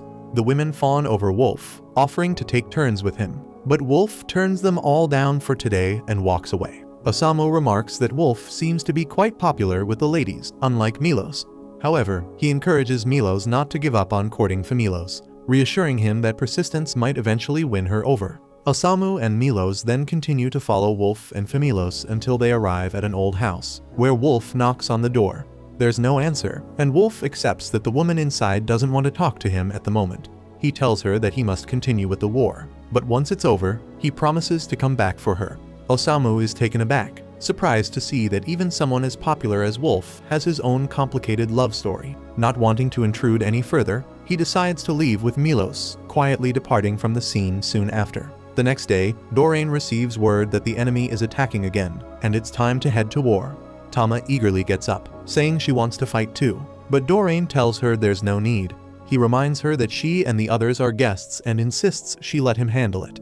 Outside, Doreen and Wolf then address the dwarf army, declaring that today is the day they will finally end the war once and for all. The dwarves, fueled by determination, rally for battle, and things initially seem to be going well. But suddenly, a damn dragon appears, unleashing a devastating blast across the entire area. This is the Jade Dark Dragon, a creature once belonging to the Dark Lord, now under the control of an otherworlder. Wolf feels pity for the dragon, but he doesn't see it as much of a threat. He's taken down plenty of dragons before, and this one should be no different. As he prepares to blast it with his magic, his eyes lock with those of a fallen hero riding the dragon, and suddenly, he finds himself unable to cast his spell. The girl dismounts the dragon and greets Wolf as her former master. Before he can respond, she uses her powers to capture him, so Usha rushes to help, but the girl touches Usha's hand with her dark power, causing a sudden wave of weakness that brings Usha to her knees.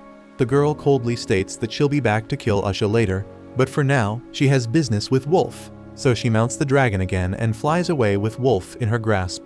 Once Usha regains her strength, she urgently calls down to Doreen, ordering an immediate retreat. The troops pull back to the castle, and once they're safe, Usha informs them that Wolf has been kidnapped. Doreen, visibly shaken, admits he has no idea what to do.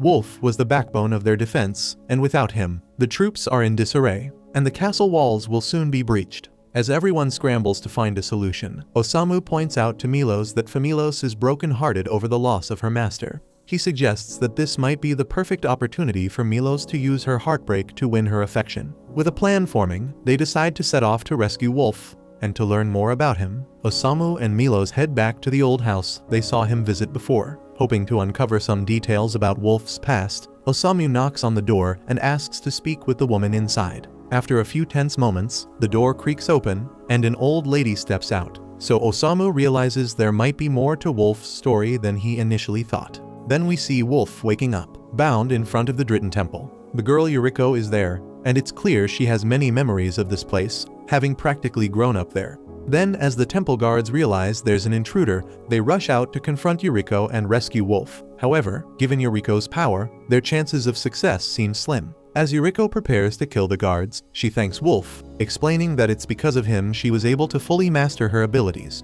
She warns him to stay out of her way so she won't have to kill him too. Back at the dwarf castle, Usha shares her theory with the others, suggesting that Yuriko was once Wolf's student.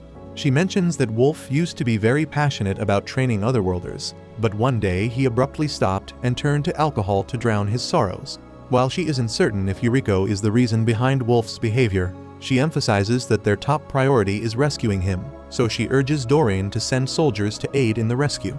Doreen wishes he could help, but explains that the castle is currently surrounded, and he doesn't have any soldiers to spare. With no other options, Tama steps up, volunteering herself and the others to go rescue Wolf instead. Annette agrees and turns to ask Osamu if he is on board with the plan, but she realizes that he isn't there. He's been missing for a while.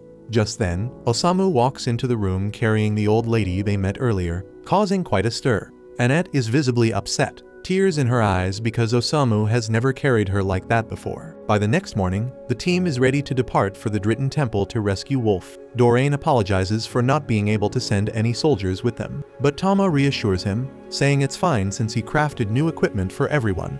However, Osamu grumbles that the gear he ordered hasn't arrived yet, and he is far from a satisfied customer. Then Doreen tries to explain that Osamu's request was very complex and will take longer to complete, but Osamu dismissively tells him to hurry up and get it done. Usha steps in, reminding everyone that they need to get moving since Wolf's life is still in danger. But there's still the question of how they're going to reach the Dritten Temple, all the way on the other side of the desert, without exhausting themselves. Just then, they hear a voice coming from beneath the sand, and it's Toru. Tama assumes Toru is here to pick a fight again, but he quickly assures her that he isn't looking for trouble. He explains that after Nurm saved him from a mauling, he turned his life around. Now, he works as a bus driver by day and protects the orphanage by night. Tama and Nurm have never heard of a bus before, so Toru decides to give them a demonstration using a random desert tiger nearby. He uses his ability to transform it into a tiger bus and invites everyone to hop aboard. Everyone climbs on, but when Osamu tries to board, Toru gives him a Sparta kick, knocking him back on his ass, and tells him that he's still holding a grudge for the destruction of his beloved Scorpion cycle. With a smirk, Toru drives off, refusing to turn back, leaving Osamu still lying on the ground without any means of transportation, resigns himself to not being much use this time around. However, the old lady pleads with Osamu, asking him to take her to Wolf. Seeing the sincerity in her eyes and recognizing how deeply she cares for Wolf, Osamu decides he can't just give up. Determined to do his best, he agrees to help her get to Wolf, despite the challenges ahead. As the others arrive at the Dritten Temple, Annette spots several guards lying unconscious on the floor. She quickly moves to heal them, but Usha stops her, warning that traces of magic still linger on their bodies and Annette could be harmed if she touches them. So they decided to come back for the injured later because for now their priority is rescuing Wolf. When they push open the temple doors, they find Yuriko sitting calmly in a chair, with Wolf hanging above her. Yuriko introduces herself as the Otherworlder once trained by Wolf, now known as the Fallen Angel of Greed. Irritated at being interrupted during what she considers an important moment with Wolf, she uses her ability to summon a horde of skeleton soldiers to attack them. Nurm and Toru charge ahead to hold off the skeletons, while Wolf pleads with Yuriko to stop, but she ignores him. Then Annette and Usha combine their efforts to defeat many of the skeletons, and Tama manages to wipe out a large group on her own. However, it quickly becomes clear that they won't have a moment to rest. The skeletons keep resurrecting. And with these immortal soldiers, the battle seems destined to drag on until the group inevitably collapses from exhaustion, just as Yuriko intends.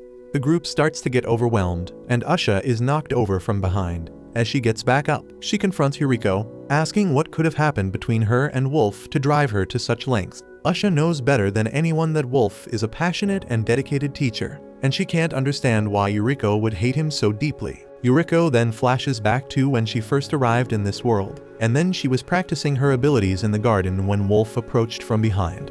He complimented her hard work, but expressed concern that her abilities might not be suited for combat. So he told her she wasn't obligated to fight against the Dark Lord if she didn't want to, and offered her a chance to live a normal life in the church. However, Yuriko was determined to join the battle, believing the people of this world needed someone to save them. Wolf respected her convictions and promised to support her as much as she wanted, but he cautioned her not to push herself too hard. Yuriko then admits that Wolf was an incredible teacher, and she cherished every moment of their training. But then, one day, another hero was summoned, a natural prodigy. Wolf became consumed with training this new hero and stopped giving Yuriko the attention he once did. Determined to prove herself, Yuriko continued to train her powers relentlessly. When she finally made a breakthrough, she ran excitedly to show Wolf, hoping for his praise like before. But when she found him, he was praising the new girl with a warmth and affection he had never shown her. Feeling abandoned and betrayed, Yuriko, consumed by jealousy, used her powers to murder the girl who had stolen Wolf's attention. That day, her powers truly awakened, unlocking a strength she would never have had if those events hadn't occurred. Yuriko then recalls her skeleton soldiers, admitting she knows it was wrong to kill an innocent girl out of her own feelings. But she believes that having committed such a heinous act, she no longer has the right to call herself human. Now, all she desires is for everyone to die. With this declaration, she summons her most powerful creature, preparing to unleash it to slay everyone in the room. However, at the last second, Osamu bursts into the room, crashing through on his new turbo engine coffin. This was the device he had asked the dwarves to build for him, and he's quite pleased with the results, but right now, he has more urgent matters to deal with. Osamu then calls for Milos to bring the old lady, and Milos comes flying in on a magic carpet, presenting the old woman face to face with Yuriko. At first, Yuriko doesn't recognize her, but after a moment, she realizes the old lady is actually her sister Hikari, and Osamu is now intrigued and eager to hear their story. The others also are shocked to learn that Yuriko and the old lady are sisters, so Osamu explains that Hikari had told him about their childhood on the way over. They were a close-knit family from the beginning, but Hikari was sickly and required constant care. Yuriko volunteered to stay by her bedside, dedicating herself entirely to Hikari's care. Hikari recounts how Yuriko spent all her time looking after her, so much so that she rarely attended school, even though she desperately wanted to. Hearing this, Osamu was moved by the kindness and sacrifice Yuriko had shown, and he wanted to hear her side of the story. But Yuriko, unwilling to discuss the past, summons more skeletons to cut Osamu down. Though Osamu is usually not one to pass up a chance to die, he decides to leave the skeletons for the others to handle, because he can't die until he finishes writing Yuriko and Hikari's story. Hikari tries to talk Yuriko out of this madness, insisting that this isn't the real Yuriko. However, Yuriko snaps back, saying Hikari knows nothing about her. Yuriko reveals that she has always resented Hikari for stealing her social life away, and she was thrilled when she arrived in this new world, believing she might finally have a chance to make friends and build a life of her own. But then Hikari appeared again, and Yuriko felt like everything was taken from her once more. In that moment, Yuriko decided she would never let Hikari stand in her way again. So even if it makes her greedy, she's determined to do whatever it takes to get what she wants. Osamu finds the story increasingly fascinating and steps closer to Yuriko, asking her to tell him exactly what it is she wants. Yuriko, however, refuses to be patronized by Osamu and commands her creature to raise its scythe to strike him down. But just before the scythe can hit Osamu, Wolf leaps in and pushes him out of the way, taking the blow himself. The scythe doesn't sever Wolf's arm, but due to the nature of Yuriko's powers, Wolf begins aging rapidly. Yuriko freezes, horrified, as she never intended to harm Wolf. Wolf turns to Yuriko apologizing, saying he had no idea she felt so hurt by his actions back then. But Osamu cuts him off, telling Wolf to stay out of this. He insists that he wants to write a story about the relationship between two sisters, not between two sisters and a playful bishop. He tells Wolf to just sit down while he finishes his story. Then Osamu turns to Yuriko again and asks her once more what it is that she truly wants. Yuriko tries to fend him off by summoning two skeleton soldiers, but even as they strike Osamu, he is undeterred. He puts his hand on the wall, staring intently into her eyes, and asks again what she really wants. Osamu's unwavering gaze causes Yuriko to calm down, and she takes a moment to truly consider what she wants. She flashes back to the opening ceremony of her high school, where all the girls were being escorted by their fathers. Yuriko, however, was unable to attend because she had to stay by Hikari's side. She had tried asking her father if he would attend the ceremony with her, but he was so focused on making Hikari happy that he barely noticed her. Feeling ignored, Yuriko gave up asking him and watched as he left. Realizing Hikari was asleep and no one would notice her absence, she decided to go to her opening ceremony anyway, even if she had to go alone. But she had only intended to be gone for a few hours, planning to return before anyone noticed. But by the time Yuriko returned to the hospital, she saw the lights on in Hikari's room and knew something must have gone wrong. So she rushed inside and found her father thanking the doctor for his help. And as soon as he saw Yuriko, he walked over and slapped her shit out, furious that she had left Hikari alone just to have fun. In his defense, Hikari could have died without someone watching her, but he utterly failed as a parent in handling the situation. At that moment, Yuriko felt like she didn't matter to him anymore. So she turned and walked away, wandering into the night. That was when Truck-Con decided she was a perfect target. All Yuriko had ever wanted was for someone to pay attention to her. But her desire for acknowledgement nearly resulted in Hikari's death. So she no longer felt worthy of being called a caring sister after what she'd done. Sure, she'd done some terrible things, but her longing for attention didn't make her greedy. Everyone in some way wants to be seen. Yuriko was just a kind girl, awkward and lonely, even if she had a considerable kill count. Suddenly, Hikari steps forward and hugs Yuriko tightly with tears in her eyes. She apologizes, realizing for the first time how much Yuriko had suffered because of her. Osamu then asks Yuriko if she knows how Hikari ended up in this world in the first place, and Yuriko shakes her head. He explains that after Hikari woke up in the hospital and days passed without any word from Yuriko, she began to lose hope, unable to imagine a life without her sister by her side. One night, feeling utterly lost, Hikari wandered aimlessly down the street. And that was when Truck-Con might have decided it was time for a second round. Yuriko begins to cry, realizing for the first time how deeply Hikari cared for her. Wolf is watching this and suddenly understands that he failed as a teacher. When Hikari first arrived in this world, he greeted her the way he would any other worlder. But then, Yuriko recognized her sister and ran to embrace her, overjoyed to see her again. She asked how Hikari was feeling, and to their surprise, they learned that terminal illnesses don't cross over to other worlds. In this new world, Hikari was perfectly healthy. Then, a little while after arriving in the new world, Hikari asked Wolf for a private conversation and requested that he train her rigorously, so she could become strong enough to defeat the Dark Lord. Hikari wanted to fight alone to allow Yuriko the chance to live a normal life in this world. She knew that Yuriko had sacrificed so much to take care of her back on Earth, missing out on enjoying her own life. So to repay Yuriko, Hikari wanted to take on all the responsibilities of a hero here, so her sister could finally have the freedom to be happy. It becomes clear that the sisters have always deeply loved each other, and Osamu feels satisfied with the story he has uncovered about them. As his ability activates, both Yuriko and Hikari are surrounded by a blue light. Although Osamu wishes to see the story's conclusion, he believes that a story like this must be completed by those who lived it. He tears out the page, and as he does, the dark power within Yuriko is dispelled. Hikari's youth is restored, along with the lives of all the others who were nearly killed. Yuriko is confused and doesn't understand what's happening, so Asha explains that Osamu's ability is about to send her back to her original world. So Yuriko accepts this calmly and stands to apologize to everyone for the trouble she caused. And then she turns to Wolf and thanks him for giving her the chance to enjoy life, even if it was only for a short time. Then she and Hikari hold hands and step into the portal that sends them back to Earth. Back on Earth, Hikari's chronic illness unfortunately returns, but Yuriko is by her side again. Also, neither of them fully remembers what happened in the other world, but their bond as sisters is stronger than ever. Thanks for watching. Subscribe to not miss the next part.